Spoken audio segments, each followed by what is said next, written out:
तो आज की वीडियो में will talk about Real Madrid's win over Atletico, Barca's win over Osasuna और सुपर कोपा का फाइनल का प्रीव्यू भी करेंगे। साथ ही साथ ब्रेक डाउन करेंगे इंडिया वर्सेस अफगानिस्तान के फर्स्ट T20 मैच को और उससे जुड़े हुए कई सारी इंटरेस्टिंग लाइनअप रिलेटेड नैरेटिव्स को भी। So let's begin.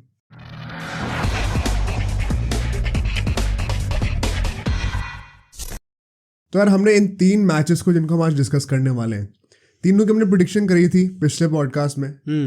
ना कि सिर्फ प्रेडिक्शन सही भी हुई, और वो तो चलो गलत सही होता ही रहेगा, but what was interesting to see was कि सारे मैचेस देखने में मजा बहुत आया। राइट, चाहे वो सुपर कोपा के दोनों मैचेस ले लो, स्पेशली मैड्रिड डर्बी तो भाई अलग ही लेवल की काफी अच्छी थी। हाँ, इंडिया अफगानिस्तान में भी भाई मतलब काफी कुछ नई नई चीजें देखने को मिली, काफी कुछ है बिटवीन द लाइंस रीड करने को, तो वो सारा हम लोग ब्रेक डाउन करेंगे जरूर। But to start with the super Copa this time, because 2 इतने तगड़े मैचेस हुए हैं और फिर जो फाइनल है वो तो अल्टीमेट होने वाला है। हाँ। पता ही है कि एल क्लासिको होने वाला है। So will break that down first. What about Real versus Atletico, because तुम्हारा मैच था वो, काफी डिटेल में तुमने देखा होगा। मैं वो मैच देख नहीं रहा था इनिशियली, और मेरे पास ना बाबा नोटिफिकेशन आए जा रहे थे, इससे गोल मार दिया, उसने मार दिया। मैंने सोचा चल क्या रहा है भाई, इतना ज़्यादा इंटरेस्टिंग हो रहा है क्या game. Then I tuned in eventually for a bit and it was worth it भाई। Exactly, I think Madrid derby जितनी भी देखी है मैंने, probably this was one of the most entertaining I have ever seen. And वही बात है कि जब भी एक्स्ट्रा टाइम में जाता है तो मैच इंटरेस्टिंग होता ही होता है, स्पेशली जब ऐसा हो कि 3-3 की स्कोर लाइन के बाद जा रहा हो। तो it was genuinely full of goals and full of entertainment. But coming into this game, lineup की बात करते हैं पहले। Atletico Madrid, as I said in the preview as well, they were going with 3-5-2, जो कि डिफेंसिव ट्रांजिशन में 5-3-2 बन जाता है, जब अटैक करते हैं तो 3-5-2 बन जाता है। Right, Griezmann, Morata up top थे, एंड विनीशियस को टैकल करने के लिए इन लोगों ने साइड में अपना लोरेंते लगा रखा था। अच्छा, क्योंकि he is that hard working गाय जो कि आगे पीछे जाता रहेगा, like वाल्वर्दे।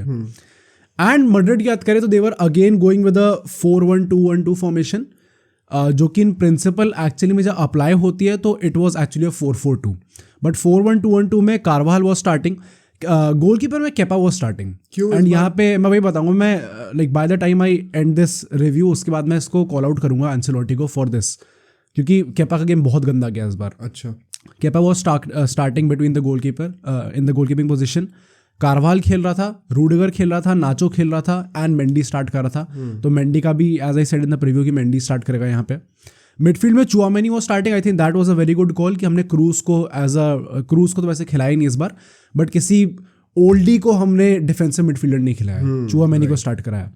And Kroos was benched and it came quite as a surprise to me, क्योंकि इस मैच में जो यूजुअली क्रूज को सॉर्ट ऑफ रोल दिया जाता है कि you are going to be that orchestrator, पीछे बैठ के आप प्ले मेक करोगे, राइट, इस बार जो है वो रोल मॉडरिच को दिया गया था। मतलब जो आई थिंक लास्ट टाइम जब ये लोग पिटे थे एटलेटिको मैड्रिड से, तब शायद क्रूज था ना उस मैच। क्रूज मॉडरिच दोनों साथ में स्टार्ट कर रहे थे, तो साथ में ठीक है, तब तो सेंस बनता है। राइट, एंड दूसरी साइड पे वाल्वर्दे स्टार्ट करता, who in my opinion was arguably the man of the match. अच्छा, बहुत ही अच्छी परफॉर्मेंस थी उसकी।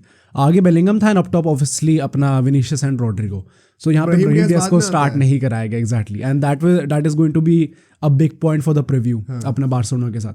बट जब ये मैच स्टार्ट होता है, I think like just to put it out there, जो फर्स्ट हाफ था it was a very neutral game. Not in the sense कि कोई गोल नहीं आ रहा था इसलिए न्यूट्रल था, बट इट वाज बिकॉज कि दोनों टीम्स ने इतने तगड़े तगड़े गोल मारे थे अल्टीमेटली कि पता चल रहा था कि they both are up for the fight. दोनों टीम्स एकदम प्रॉपरली अटैकिंग फुटबॉल खेल रही थी। इनफैक्ट स्टार्टिंग के तो आई थिंक 10-15 मिनट में तो काफ़ी एंड टू एंड गेम चल रहा था। And again I will say कि रियल मैड्रिड अटैक कर रही थी, बट एथलेटिको मैड्रिड जो थ्रेटनिंग पोजीशंस में आ रही थी, जिस तरीके से अटैक कर रही थी, that was much better than real Madrid यहाँ पे। अच्छा, क्योंकि इस पूरे मैच में भी मतलब आई think Vinicius was good, but he was not effective.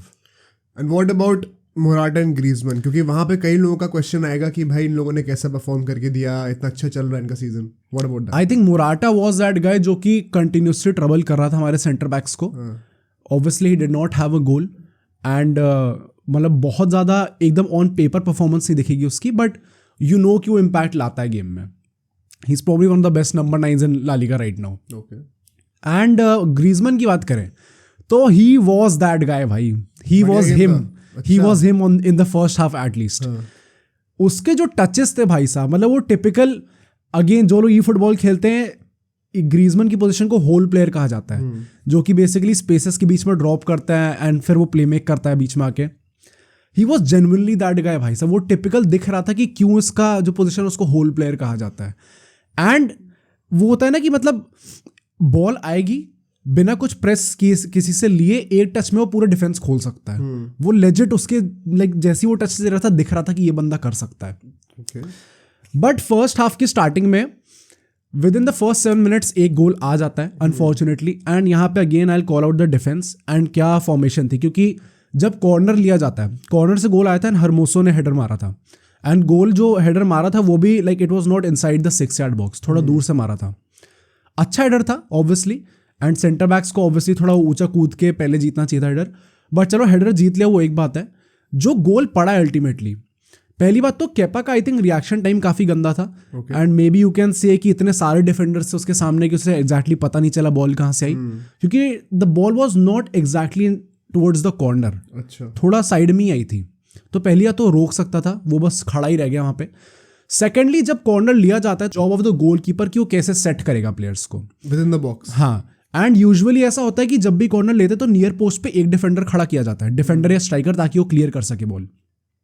इस बार कोई खड़ा नहीं था एंड बॉल अल्टीमेटली जाती उस पोजीशन में जहां पे अगर कोई बंदा खड़ा होता वहां पे तो बहुत इजीली क्लियर कर सकता था. तो आई थिंक वो थोड़ी एक अजीब सी मिस्टेक थी, क्योंकि यूजुअली ऑलमोस्ट हर हेडर पे हम ये चीज देखते हैं. नहीं, बड़ा वंडर जो तुम कह रहे हो कि it is a job of the keeper, ये बात तो कैप्टन को ही पता ही होगी ना.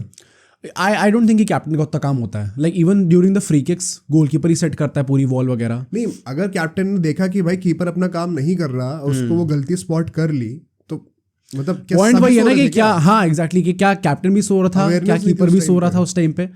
मतलब this is a very like बहुत चाइल्डहुड मिस्टेक थी ये. बेसिकली बहुत छोटे टाइम से ही कीपर्स को ये सब बोला जाता है करते हुए, एंड वो नहीं करा. तो अगेन आई क्रिटिसाइज केपा, क्योंकि उसकी ड्यूटी थी, कैप्टन देखे ना देखे बट उसकी ड्यूटी थी बिल्कुल करने की.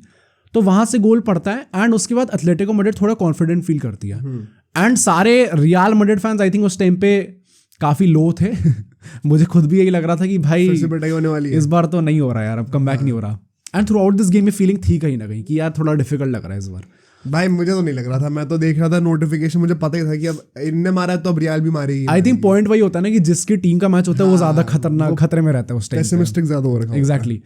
बट मैड्रिड धीरे धीरे गेम में थोड़ा इन्वॉल्व होती है, थोड़ा थोड़ा पेशेंटली बिल्डअप करती है. अगेन पेशेंटली बिल्डअप का मतलब ये है कि फाइनल थर्ड में आ रहे थे, बट उसके आगे क्या करना है उनको कुछ ध्यान से समझ में नहीं आ रहा था. Again Rodrigo I think in my opinion had a very good game, specially in the second half बहुत ज्यादा इंप्रूव हुआ. बट फर्स्ट हाफ में he was also relatively a bit quiet. Vinicius थोड़ा ज़्यादा मतलब वो थोड़ा उन सब में पड़ गया था कि मैं जाऊंगा, मेरे पे फाउल हो जाएगा, मैं गिर जाऊंगा. अच्छा. देयर वाज अ पॉइंट जहाँ पे बेलिंगम ने उसको पकड़ के कहा था कि भाई गेम पे ध्यान दे इस टाइम पे. अच्छा. ये गिरने वरने पे ध्यान मत दे इतना ज़्यादा, क्योंकि वो थोड़ा कंप्लेंट करने लग गया था वहाँ पे. ऑब्वियसली डर्बी है तो करेगा ही complaint. And in this derby also इतने सारे ऐसे मोमेंट्स थे जहाँ पे फाउल दे नहीं रहा था रेफरी जान के. क्यों? क्योंकि आई थिंक वही बात है ना कि डर्बी देखने का मजा ही तब आता है. यूजुअली एल क्लासिको में भी हम ये चीज देखते हैं कि फाउल थोड़ा, रेफरी ये थोड़ी सोचेगा कि डर्बी देखने का मजा मुझे भी लेना है. मतलब I think this is something that I have noticed across many leagues. जब मैनचेस्टर डर्बी होती है तो भी फाउल्स इतने आराम से नहीं दिए जाते. जो भी जब पहले से पता होता है ना कि ये गेम थोड़ा फिजिकल होने वाला है, आई थिंक वो थोड़ा उस तरीके से कंडीशन होता है रेफरी उस मैच में कि इतना एक्सपेक्ट करना ही है, इतना तो करना ही है. फाउल का थ्रेशोल्ड थोड़ा ऊपर करते हैं. Right. Like there was a moment in the match जहाँ पे अपना साविच, जो कि Savic I think we both don't like him. हाँ राइट. उसने ओन गोल भी मारा बाद में.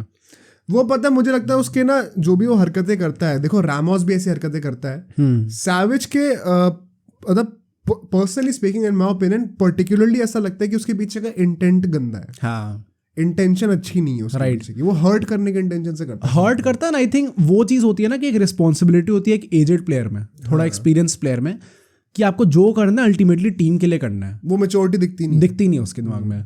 बट हाँ, एक फाउल उसने किया था रॉड्रिगो पे जो कि बॉक्स के अंदर किया था. एंड अगेन मैं वही कह रहा हूँ ना कि डर्बी थी शायद इसलिए वो फाउल दिया नहीं गया एंड वो VAR तक भी नहीं गया. बट कमेंटेटर्स जब वो स्लो मोशन रिप्ले देख रहे थे तो they were kind of also saying कि भाई एक्चुअली में this was a penalty but नहीं दी गई. मैंने वो फोटो देखी थी वो. एग्जैक्टली. हाँ, तो वो कायदे से दी जा सकती थी पेनल्टी. नहीं मतलब दी जा सकती थी क्या? Same black and white was it a penalty? हाँ ऑब्वियसली. अच्छा. मतलब बॉल उसने आगे डाल दी थी और उसके बाद टैकल आया था. तो नेचुरली पेनल्टी होती. बट पर्सनली मुझे बहुत ज़्यादा ऐसा हर्ट नहीं था मैं कि नहीं पेनल्टी कैसे नहीं दी भाई साहब, क्योंकि होता है ना कि डर्बी है तो इतना एक्सपेक्ट करोगे ही करोगे अब।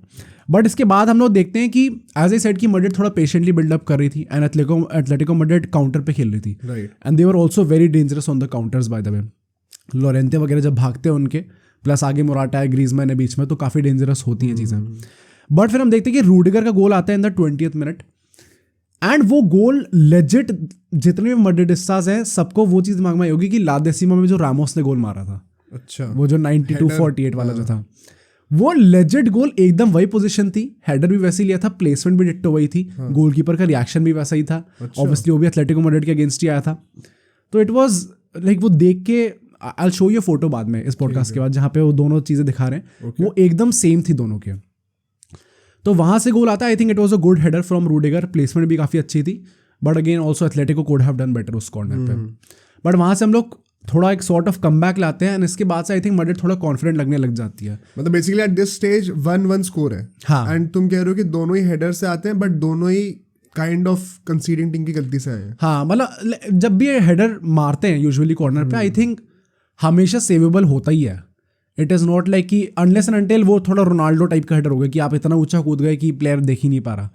यूजुअली आई थिंक जब भी कोई हेडर मारता है तो like centre backs are capable enough, specially when we talk about Atletico Madrid जहाँ पे सारे 6-6 फीट के प्लेयर्स हैं, चाहे इनफील्ड हो चाहे डिफेंडर्स हो। तो आई थिंक वो रोका जा सकता है एक्चुअली में। ओके, उसके रन को किसी ने मार्क करा नहीं, वो भी कह सकते हैं लोग। बट इसके बाद एज ए सेड की मैड्रिड थोड़ा कॉन्फिडेंट लग रही थी, कॉन्फिडेंट इन द सेंस कि जब देखते हैं ना कि टचेज ही देख के लगने लग जाता है कि थोड़ी कॉन्फिडेंट लग रही है इस बार टीम। मैं ये चीज़ पूछना चाह रहा था कि क्या ऐसा लग रहा था तुम्हें, अगर तुम इम्पार्शियल होकर सोचो, not as a Madrid fan, क्योंकि जैसे हम लोग को जो भी न्यूट्रल्स होते हैं उनको कई बार ऐसा लगता है कि मैड्रिड गोल नहीं भी मारे लेकिन उनको पता है कि ये अभी मार देंगे, वो कॉन्फिडेंस दिख रहा होता है। Even when they are sitting back they ooze this sort of confidence कि भाई हमें पता है हम क्या कर रहे हैं, टेंशन मत लो। शायद देखने में अगली लग रहा होगा लेकिन अंदर ही अंदर हम जानते हैं कि अभी हम गोल मार देंगे। तो वैसा करिश्मा दिख रहा था ऑन पिच या फिर नहीं दिखा तुम्हें? I think during some moments of the match they were actually struggling. तो हाँ, कहा जा सकता है कि अल्टीमेटली जो एक्सपीरियंस प्लेयर्स होंगे उनके दिमाग में होगा ये हो जाएगा, मार देंगे गोल। बट जब भी यूजुअली ऐसे टाइप का कमबैक होता है ना, हमारे जो स्पेशली फॉरवर्ड्स हैं वो थोड़े उस माइंडसेट में होते हैं। यहाँ पे जब आपको पता है विनीशियस बार बार गिर जा रहा है, again he was good but not effective, dribble कर दे रहे हो बट आउटकम क्या हो रहा है उसका एक्चुअली में, क्या वो एक्चुअली टीम को हेल्प कर रहा है। जब वो चीज़ें साथ में नहीं जा रही होती तो देख के लगता नहीं है कि टीम, मतलब लग रहा था कि देवर एक्चुअली ट्राइंग इस बार की जल्दी से गोल आए, वापस हमें गेम के अंदर आना है, वो नहीं कि हम सेकंड हाफ में देख लेंगे। तो अर्जेंसी दिख रही थी। दैट वाज गुड ऑल्सो क्योंकि सेमीफाइनल है भाई। एंड इसी अर्जेंसी के साथ हम लोग देखते हैं कि with in the next 10 minutes एक और गोल आता है जिसकी वजह से हम लोग लीड पे चले जाते हैं। एंड गोल आता है मेंडी की तरफ से। मेंडी को इतना क्रिटिसाइज करते हैं लोग। हमने कहा था कि स्टार्ट करना चाहिए मेंडी को, मतलब एंसेलोटी नहीं कहते थे तो मुझे लगा था स्टार्ट तो करेगा ही करेगा, बट अल्टीमेटली उसने गोल भी मार दिया। एंड गोल भी, did you see the goal? नहीं, गोल भी काफी एकदम स्लिक टच गोल था भाई। अच्छा। कारवाल ने कोई ऐसा बॉल डाली एकदम वैसी केडीबी टाइप की जो ऐसे कर्वों के अंदर जाती है, एंड उसमें मेंडी आगे रन बना रहा था। Obviously credit to him for the run that he was making. उसमें भी उसने कुछ अजीब सा टच करा भाई, मुझे लगा पैर वैर तो नहीं टूट गया इसका, अजीब सा टच करा और वो बस चली गई गोल के अंदर। ओब्लाक भी कुछ कर नहीं पाया उस टाइम पे। तो काफी अच्छा गोल था वो, एंड उसके बाद हम लोग लीड पे चले गए थे। But now coming towards the end of the first half, यहाँ पे अगेन एथलेटिको मैड्रिड वापस थोड़ा कमबैक करने का ट्राई कर रही थी। एंड अगर उस मोमेंट पे कोई कमबैक करा सकता था तो इट वाज ग्रीजमैन, क्योंकि वो गेम चेंजर है पूरे दोनों टीम्स को मिला के भी। He was arguably the game changer of the match, best player था आर्ग्यूएबली। मतलब कारवाहल और Valverde are very good shots also, but एक जो वो फ्लैम्बॉयंस दिखती है पिच पे वो ग्रीजमैन था। एंड अल्टीमेटली जो उसका गोल आता है, उस गोल में प्रॉपर इंडिविजुअल ब्रिलियंस गोल थी उसकी। बॉल लेके जाता है आउटसाइड द बॉक्स, शूट लेता है पहली बात, एकदम कॉर्नर में आता है। But before he took that shot, उससे पहले उसने मॉड्रिच को लिटरली बैठा दिया भाई। अच्छा, फेक करता है रूडिगर और मॉड्रिच के सामने। रूडिगर तो चलो भाग के पीछे जाने लग जाता है, मॉड्रिच बैठ गया वहाँ पे भाई कि भाई क्या हो गया ये मेरे साथ। और फिर अच्छी शूट लेता है, वो गोल भी मतलब डिजर्व्ड गोल था एंड काफी प्रॉपर इंडिविजुअल ब्रिलियंस पाया था वो। एटलेटिको का ऑल टाइम टॉप स्कोर बन गया 174 गोल्स के साथ, एग्जैक्टली। एंड इसके बाद हाफ टाइम में जाते हैं, दोनों टीम्स एकदम 2-2 की स्कोर लाइन के साथ। तो 4 गोल अगर आपको पहले हाफ में ही देखने को मिल जाए तो मैड्रिड डर्बी से आप और क्या चाहते हो? एग्जैक्टली। तो काफी ज्यादा अच्छा फर्स्ट हाफ था। But coming on to the second half, I think second half की स्टार्टिंग से Madrid were much more in control throughout the second half. I would say yes there were moments जहाँ पे थोड़ा vulnerable लग रहे थे in terms of कि चलो उनने काउंटर कर दिया तो क्या हम एग्जैक्टली उस काउंटर को बचा पाएंगे, थोड़ा शेकी लग रहे थे sometimes. But overall in the second half I think Madrid were more in control possession wise. Attackingly तब भी एथलेटिको मड्रिड भी ट्राई कर रही थी एंड रियल मड्रिड भी ट्राई कर रही थी।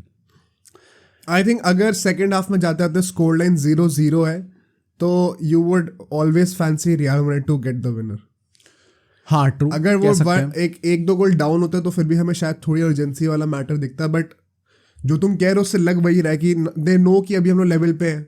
तो बेसिकली ऐसा है कि गेम जैसा स्टार्ट हुआ था उसी स्टेज पे अभी भी हम लोग हैं, तो we don't need to put much effort, एक गोल तो मार ही देंगे वैसे भी। And why I am saying कि मड्रिड सेकंड हाफ में ज़्यादा कंट्रोल में थी, क्योंकि if you look at the first half ना, वहाँ पे मड्रिड ने 8 शॉट लिए थे जिसमें से 4 ऑन टारगेट थे और एथलेटिको ने 6 शॉट लिए थे जिसमें से 5 ऑन टारगेट थे। तो बहुत ज़्यादा डिफरेंस था नहीं एक्चुअली में attacking wise. But second half में एटलीस्ट पोजीशन वाइज तो we were much more in control and obviously जिसके पास पोजीशन ज़्यादा होता है वो कंट्रोल में ज़्यादा होता है गेम के। ट्रू। सेकंड हाफ में एक प्लेयर जिसको मैं कॉल आउट करूंगा जिसने एकदम से अपना गेम लेवल अप करा, दैट वाज रॉड्रिगो। अच्छा। क्योंकि वो he was regularly getting into that spaces, in behind runs निकाल रहा है, बीच में जो दोनों मिडफील्ड लाइन है और जो डिफेंसिव लाइन उनके बीच में स्पेसेस में ड्रॉप कर रहा है, बॉल रिसीव कर रहा है, थोड़ी क्रिएटिव साइड दिखा रहा है। Vinicius Junior was just focusing on attack. Rodrigo जो थोड़ा पीछे आके जो बिल्डअप करने का ट्राई करता है, थोड़ा ग्रीजमैन टाइप का रोल, वो रॉड्रिगो ट्राई कर रहा था सेकंड स्ट्राइकर टाइप का थोड़ा सा। एग्जैक्टली। एंड फिर धीरे धीरे जब गेम आगे जाने लग जाता है तो एंसेलोटी को लगता है कि भाई I have to make substitutions, क्योंकि थोड़ा डार्बी ऑब्वियसली फिजिकल गेम होता है तो प्लेयर्स भी थोड़ा जल्दी टायर हो जाते हैं। फिर वो सब्स्टिट्यूशन करता है सबसे पहला cruise in for Modric around the 60th minute, 1 घंटे बाद। एंड जब क्रूज आता है तो पूरा स्टेडियम बू करता है उसको। नाउ पीपल विल आस्क कि क्यों बू करा जा रहा है उसको। इट इज बेसिकली बिकॉज गैब्री वेगा जो एक यंगस्टर है स्पेनिश, वो अभी सऊदी प्रो लीग में गया था earlier in the season. Fabrizio Romano reported this. उस पोस्ट के नीचे क्रूज ने टाइप करा था embarrassing, which kind of implies कि वो कह रहा है कि भाई इतने यंगस्टर का सऊदी प्रो लीग जाना इट इज एम्बैरेसिंग, सिर्फ पैसों के लिए जा रहे लोग। तो may be Saudi people also thought कि भाई ये थोड़ा लाइक फुटबॉलिंग कल्चर को रिकॉग्नाइज नहीं कर रहा, सिर्फ पैसों के लिए कह रहा है। तो हाँ हर्ट होना बनता है उनका, बट भाई पूरा क्राउड बू कर रहा था। एंड उसके बाद ये चीज इतनी मास पब्लिक तक पहुंची और सब लोग एकदम यूनाइटेड है इस चीज, राइट। एंड क्रूज भी भाई ऐसा ट्रोल आदमी है, उसके बाद उसे पता है नेक्स्ट स्टेडियम में अब यही पे खेलना उसे। वो कहता कि what a day and what a crowd, ऐसे कुछ करके उसने कमेंट करा ऐसे वो हार्ट वाले इमोजीज डाल के, तो वो भी ट्रोल कर रहा है भाई साहब। बट फिर इसके बाद आई थिंक ये जो सब्स्टिट्यूशन था that was just to bring in the much needed energy. Modric भी थोड़ा थक गया था उस टाइम पे एंड क्रूज थोड़ा और कंट्रोल लाएगा गेम के अंदर, तो क्रूज को सब्स्टिट्यूट किया जाता है। गेम ऐसे ही चल रहा होता है नॉर्मल टाइप का, वो भी अटैक कर रहे हैं हम भी अटैक कर रहे हैं, not many chances created, clear cut chances. But फिर अराउंड द 80th मिनट एक गोल आता है एथलेटिको मैड्रिड की तरफ से and again I have to call out Kepa. यहाँ पे ओके क्रॉस आते एकदम अर्ली क्रॉस, मतलब जो बहुत आराम से आ जाते हैं हाथों में कीपर के। मोराटा ट्राई करता है भाग के ऊपर हेडर लेने का एंड केपा भी जंप करता है, कोई और था नहीं बस वही मोराटा ही था उसके साथ। And instead of punching away the ball वो कैच करने जाता है जब उसे पता है मोराटा उसके जस्ट सामने है, वो भी हेडर के लिए ट्राई कर रहा है एंड दोनों की बॉडीज ऑब्वियसली आपस में बम्प होती हैं एंड उसकी वजह से केपा के हाथ से बॉल छूटती है और वो छूट के रूडिगर के सर पे जाती है और वो अंदर ही चली जाती है फिर बॉल। Own goal? हाँ ओन गोल होता है रूडिगर का। बट द पॉइंट इज कि जब आपको पता है सामने वाला एंड वो फाउल के लिए कॉल कर रहा था। अच्छा। फाउल एक्चुअली में होगा नहीं, क्योंकि मैंने टाइमलाइन पे भी अपने ट्विटर पे देखा कि काफी मैड्रिड फैंस इस चीज को कह रहे हैं कि फाउल था। फाउल नहीं होगा क्योंकि फर्स्ट ऑफ ऑल पहली बात तो उसने केपा को कुछ मारा नहीं है, बॉडीज बम्प हुई है तो एकदम नेचुरल वे में हुई है एंड बॉल के लिए तो चैलेंज करेगा ही करेगा वो 50-50 था उस टाइम। हाँ बॉल के लिए चैलेंज करेगा ही करेगा। बाकी केपा हाथ में पकड़ ले उसको, या तो फिर ऐसा होता कि वो मतलब उसने कुछ ऐसे पंच वंच करा या कोनी वोनी मार दी तो समझ में आता। केपा मतलब एक राइट डिसीजन ये होता कि उसे पंच कर देनी चाहिए थी बॉल, फालतू में उसे हाथ में पकड़ने के लिए नहीं जाना चाहिए था। बट ठीक है गोल होता है वहां से एंड 80th मिनट पे जब गोल आता है, क्या तब भी हमें ऐसा सोचना चाहिए कि मैड्रिड कमबैक कर लेगी? क्योंकि आई एम श्योर कि तुम्हें तो यही लग रहा होगा कि कमबैक कर लेगी, बट मेरे दिमाग में नहीं था। You could never rule this out basically. हाँ राइट। बट मैं वही कह रहा हूँ ना कि जितने भी मैड्रिड फैंस आई थिंक उनको लगता है कि भाई काफी बार कर चुकी है, आज तो नहीं हो पाएगा। कितना ही कब तक ही लक काम करेगा साथ में। जबकि हमें सबसे ज्यादा यूज्ड टू होना चाहिए इस चीज से, उसके बाद भी। बट फिर उसके बाद सब्स्टिट्यूशंस होते हैं थोड़े, एंड ब्राहिम डियाज आता है फॉर चुआमेनी एंड कामाविंगा आता है for Mendy. Proper attacking substitutions. आपने चुआमेनी हटा के ब्राहिम लिया, एक और अटैकिंग क्या कहते हैं सब्स्टिट्यूशन, एंड मेंडी जो कि बेसिकली एक डिफेंसिव फुल बैक है, उसकी जगह आप कामाविंगा लिया है। एंड उसके 2-3 मिनट बाद एक और गोल आ जाता है मैड्रिड की तरफ से इस बार, and it was Carvajal now. Madrid की तरफ से भाई, रियल मैड्रिड की तरफ से it was Carvajal now. And यहाँ पे आई नो कि मैंने कहा कि विनीशियस इफेक्टिव नहीं था, बट इस बार I think he did a very good job. Like ball एकदम कटा के, जो एक वो 1v1 उसकी जो एबिलिटी है ड्रिबल करने की, that is obviously very good. तो वो निकालता है बॉल आगे, एंड आगे लाइक एकदम बॉक्स के अंदर तक जाता है, रन बनाते हुए शूट लेता है, वो डिफ्लेक्ट होके आती है कीपर से, फिर वो भी एकदम ऑलमोस्ट हाफ लाइन तक आती है, बेलिंगम वहां से भागता हुआ आता है, वो फेक करता है, फिर शूट लेता है, वो भी गोल लाइन क्लियरेंस हो जाती है, और फिर बॉल आके जो बॉक्स के अंदर आती है वो कारवाल गोल मार देता है वहां से। तो वहां से कमबैक हो जाता है हमारा, एंड 3-3 हो जाता है, एंड इसी के साथ हम लोग जाते हैं एक्स्ट्रा टाइम में। Before we go into the extra time, मैं ये पूछूंगा कि विनीशियस क्योंकि इतने टाइम बाद आ रहे हो, इतने बड़े गेम में खेल रहा है, how would you rate his performance? You can't say that he performed badly, but वही बात है कि क्या उससे जो करा वो इफेक्टिव था? Was he as good as Rodrigo? I don't think so. अच्छा, बट ही वॉज मतलब डिसेंट, आई वोंट से कि गंदी परफॉर्मेंस थी। एंड व्हाट अबाउट बेलिंगम, क्योंकि उसने गोल नहीं मारा इस बार? आई थिंक बेलिंगम का और वैल्वर्दे का रोल थोड़ा सेम था। इस बार अटैकिंग वाइज बहुत कंट्रीब्यूट नहीं कर पाए थे। इट वाज जस्ट अबाउट कि क्या एथलेटिको मैड्रिड जो कि वर्क रेट के लिए मानी जाती है, क्या आप उसके साथ कॉम्पीट कर सकते हो फिजिकल लेवल पे?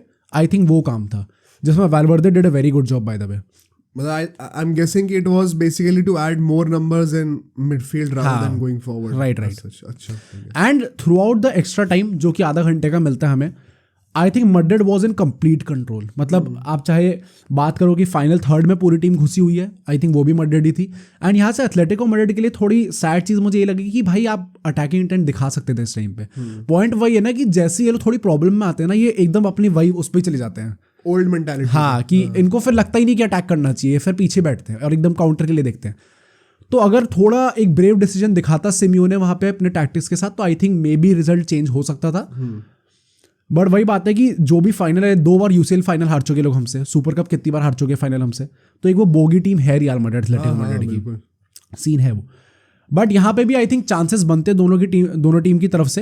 And if I talk about the goal, यहाँ पे I think Brahim Diaz was extremely helpful, क्योंकि एक्स्ट्रा टाइम में 2 गोल्स आते हैं रियल मैड्रिड की तरफ से। पहला गोल जो आता है पहले 15 मिनट में तो एक भी गोल नहीं आता। एंड आई थिंक यहाँ पे एक और जो अच्छा सब्स्टिट्यूशन किया था इन लोगों ने, दैट वाज अपना होजेलू, जो कि 105 मिनट के बाद आया था, लास्ट के 15 मिनट में। होजेलू आता है फॉर विनीशियस जूनियर सब्स्टिट्यूट हो जाता है। I think that was also the right call, क्योंकि आपको थोड़ा वर्क रेट लाना था अंदर। एंड सेबायोस आता है फॉर रोड्रिगो। ये मुझे समझ में नहीं आया, क्योंकि आपने रोड्रिगो फॉरवर्ड हटा दिया और मिडफील्ड में ऐड कर दिया। Maybe it was just to gain more control, but मुझे लगा कि आपको डालना चाहिए था आगे। एंड लास्ट के 10 मिनट में इनफैक्ट आर्दा गुलर भी आता है। अच्छा, क्योंकि वैल्वर्दे टुक अ नॉक एंड बहुत ज्यादा उसने काम करा था, वर्क रेट करा था, तो उसके थोड़ी सा प्रॉब्लम हो गई थी। राइट, आर्दा गुलर भी आता है। एंड फिर गोल देखने को मिलता है हमें। सबसे पहले मैं बताऊं, 116 मिनट पे जस्ट 4 मिनट्स जब एक्स्ट्रा टाइम खत्म हो जाता, वहां पे सैवेज का ओन गोल आता है। Again a very good cross by Carvajal, early cross pick करता है होजेलू का।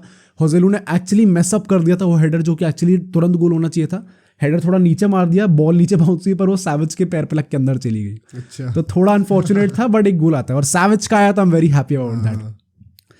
And then let's talk about the last goal, क्योंकि लास्ट गोल तो ट्रोलिंग गोल था एकदम। ऑब्वियसली ओब्लाक भी आगे आ जाता है ताकि कॉर्नर से वो लोग गोल मार सकें, कोई मारता नहीं है। वो कारवाल बॉल क्लियर करता है आगे, एंड वो ओब्लाक भाग रहा होता है ऐसे करके, भाई वो अक्षय कुमार की तरह, और ब्राहिम डियाज पीछे से भागता हुआ आता है, फिर उससे बॉल लेके बहुत दूर से गोल मार देता है। बट हाँ, वो गोल मारना भी, क्योंकि कई बार ऐसा होता है ना, आदमी डबल माइंडेड होता है कि मैं और आगे तक जाऊं, when it is absolutely certain कि मुझे इतना बड़ा गोल दिखा और मैं अंदर मार ही दूंगा, या फिर तुरंत शॉट ले लूं। तो तुरंत शॉट लेने के लिए थोड़ी गट्स चाहिए होती है। हाँ, बहुत दूर से गोल मार दिया, वो बहुत very easily, it could have been outside the goal as well, the ball could have ended there as well.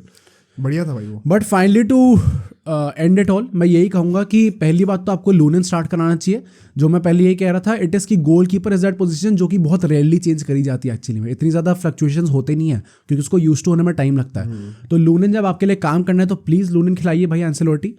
And secondly मैं यही कहूँगा कि अपना मैन ऑफ द मैच जो है ऑब्वियसली कारवाल को मिला क्योंकि उसकी डायरेक्ट गोल कॉन्ट्रीब्यूशंस काफ़ी ज़्यादा थे, but I think equally good था अपना वैल्वर्दे। दोनों ने वर्क रेट प्रोवाइड करा।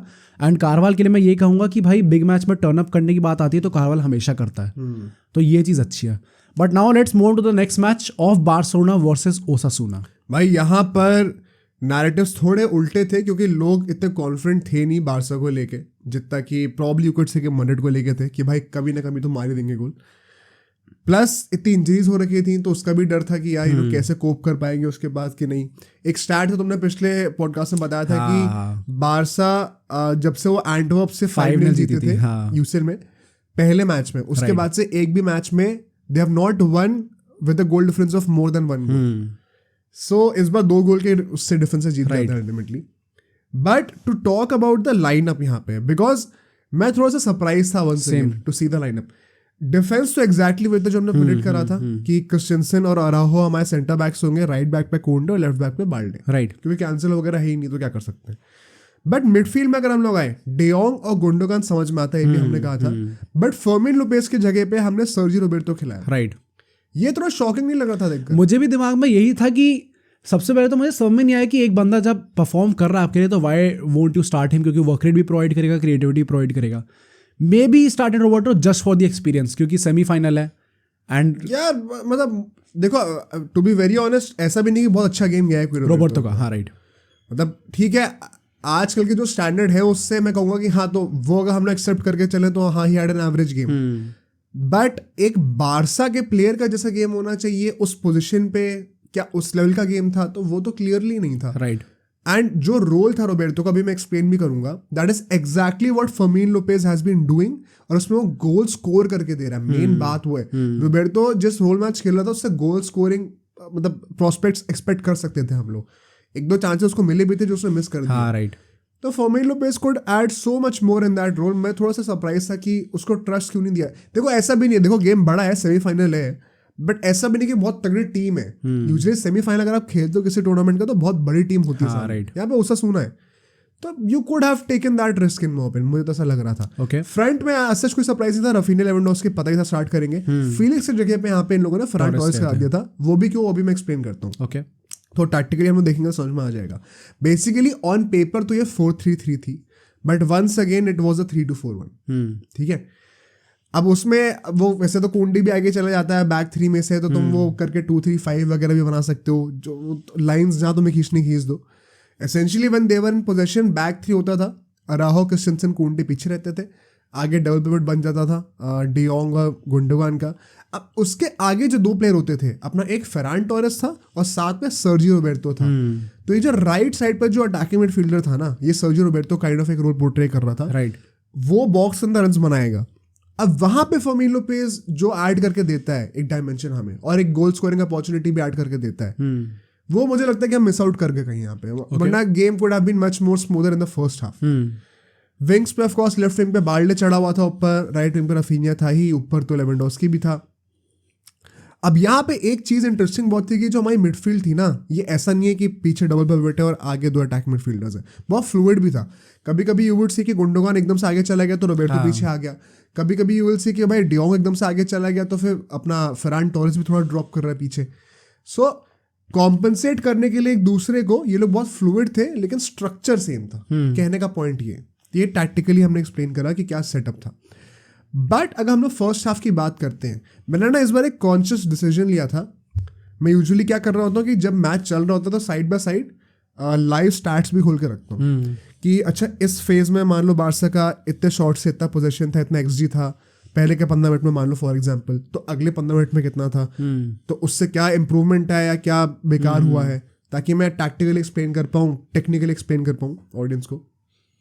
बट इस बार मैंने सोचा कि मैं स्टैट्स नहीं देखूंगा, मैं देखना चाहता हूँ कि ऑन दी आई गेम कैसा लग रहा है, और फिर मैं फर्स्ट हाफ के खत्म होने के बाद स्टैट्स देखूंगा और क्या स्टैट्स वो ट्रूली रिप्रेजेंट करते हैं कि नहीं करते। राइट, ठीक है। And it was very interesting on at least in my opinion जो ऑब्जर्वेशन निकल के आई, बिकॉज मैंने पूरा फर्स्ट हाफ देखा एंड ये बात तो पता चली जाती है देख के कि बारसा बॉल रख रही है, पोजीशन है वगैरह वगैरह, बट जो टाइप के चांसेस थे ना जितने बारसा के और जितने अपने ओसासुना के, it felt very even to me. मेरे हिसाब से भी I think first half was just about phases. Like starting के 5-10 मिनट की बात करें तो I think it was a very end to end stuff, जहाँ पे बारसा भी अटैक करने जा रही है और ओसासुना भी अटैक करने जा रही है. फिर बीच में एक टाइम आया जहाँ पे Barça war in cruise control, पूरा आराम से पोजीशन डोमिनेट कर रहे हैं, चांसेस भी बना रहे हैं.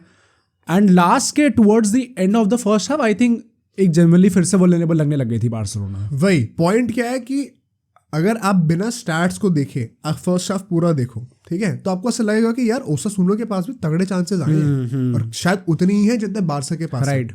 फिर आप जाओ स्टैट्स के ऊपर और अब यहाँ पे हमें एक इंटरेस्टिंग ऑब्जर्वेशन देखने को मिलेगी. बारसा का 79% पोजीशन था, मतलब 80% ऑलमोस्ट पोजीशन. राइट. 6 शॉट लिए थे बारसा ने, ओसासुना ने सिर्फ 2 शॉट ही लिए थे और सिर्फ एक ही ऑन टारगेट था. तो ऐसा क्यों लग रहा है हमें कि भाई ओसासुना के जितने चांसेस हैं उतने ही बारसा के भी लग रहे थे. क्योंकि इफ यू रिवाइंड पूरा फर्स्ट हाफ दोबारा देखो, ओसासुना के मैक्सिमम जो चांसेस थे ना वो ऐसे थे कि बहुत ज्यादा थ्रेटनिंग स्कैरी लग रहे हैं देखने में. लेकिन वो खत्म पता कब हो जाएंगे, जो शॉट लेना होता है ना फाइनल गोल पे उससे जस्ट पहले खत्म हो जाते थे. या तो राहुआ के ब्लॉक कर दे रहा था या तो फिर क्रिस्टियनसन पीछे आ जा रहा था. सम वे और दी अदर वो एकदम से बस शॉट लेने से पहले आते आते तक कैंसिल हो जा रहा था वो चांस. बट चांस तो क्रिएट कर ही था तब तक. तो ऑन मतलब in the I you would, in the mind you would feel कि यार जितने चांस ओसासुना ने क्रिएट करे they look as scary as Barca. Barca में भी रोबर्टो को एक कटबैक मिला था वहां से कुंडे से जो कि वो मार सकता था. लेवेंडोस्की को एक चांस मिला था, उसको तो आई थिंक वो 1-2 चांसेस थे जो कि एक्चुअली स्कोर कर सकता था वो. मुझे लगता है वो डेस्परेशन के चक्कर में कि मैं फर्स्ट टाइम भी मार दूंगा. राइट. एक टच लेके बॉल को सेटल कर लेता तो शायद एक अच्छा गोल हो सकता था. बट ये बैक एंड फोर्थ चल रहा था. They both had good chances. बस वही था कि Barca they were having shots on target as well. उनके ओसासुना का शॉट्स लेने का टाइम नहीं आ रहा था. एक मैं पर्टिकुलरली चीज कहूंगा अराहो को लेके, तुमने देखा था first half, what did you make of Araujo's performance? I think it was good. मतलब ऐसे I think Araujo and Christensen both were those guys जो कि एज यू सेड ना कि चांस बन रहे थे पर एकदम एंड वन पे कोई ना कोई टैकल आ जा रहा था. इनफैक्ट आई थिंक 1-2 मोमेंट ऐसे टाइम पे हुआ था जब बारसा के डिफेंडर लाइक बाल्डे समटाइम्स की एकदम स्विच ऑफ हो गए, समटाइम्स बहुत चीपली पोजीशन गिव अवे कर दिया, डेंजरस पोजीशन. ऐसा भी होता है क्रिस्टियनसन एक दो बार फिसल भी गया था and Araujo was there ultimately, जिसने अल्टीमेटली चीजें रोकी वहां पे. तो आई थिंक कि फर्स्ट हाफ में बारसा नॉट कंसीडिंग उसमें बहुत बड़ा हाथ था अराहो का अल्टीमेटली. मेरा ना थोड़ा सा ओपिनियन ट्विस्टेड है इसमें. मुझे लगता है Araujo on 70% of the occasions, first half की बात करूं सिर्फ, तो ही लुक्ड लाइक अ हीरो और 30% में क्लाउन लग रहा था. ओके. जैसे तुम नोटिस करो, एक जो सबसे क्लियर कट चांस था ओसासुना का जिसपे वो अल्टीमेटली शॉट भी लेते हैं, उसमें अराहो के टांगों के बीच में से निकाल दी थी बॉल, वो लेट गया था पूरा वहाँ पे. अराहो का ना कभी कभी ऐसा लगता है कुछ ओकेजन्स में, and because he is still young, अभी मैच्योर होगा वो, कि कभी कभी थोड़ा ज्यादा एक्साइटेड हो जाता है. ओके. और उस मामले में अपनी फुटिंग खो देता है, ऐसा कभी कभी लगता है. तो 70% ऑफ द टाइम तो ही वॉज ग्रेट, बट वो 30% ना ऐसा क्लाउनरी होती है कभी कभी कि वो तुम भूल नहीं सकते.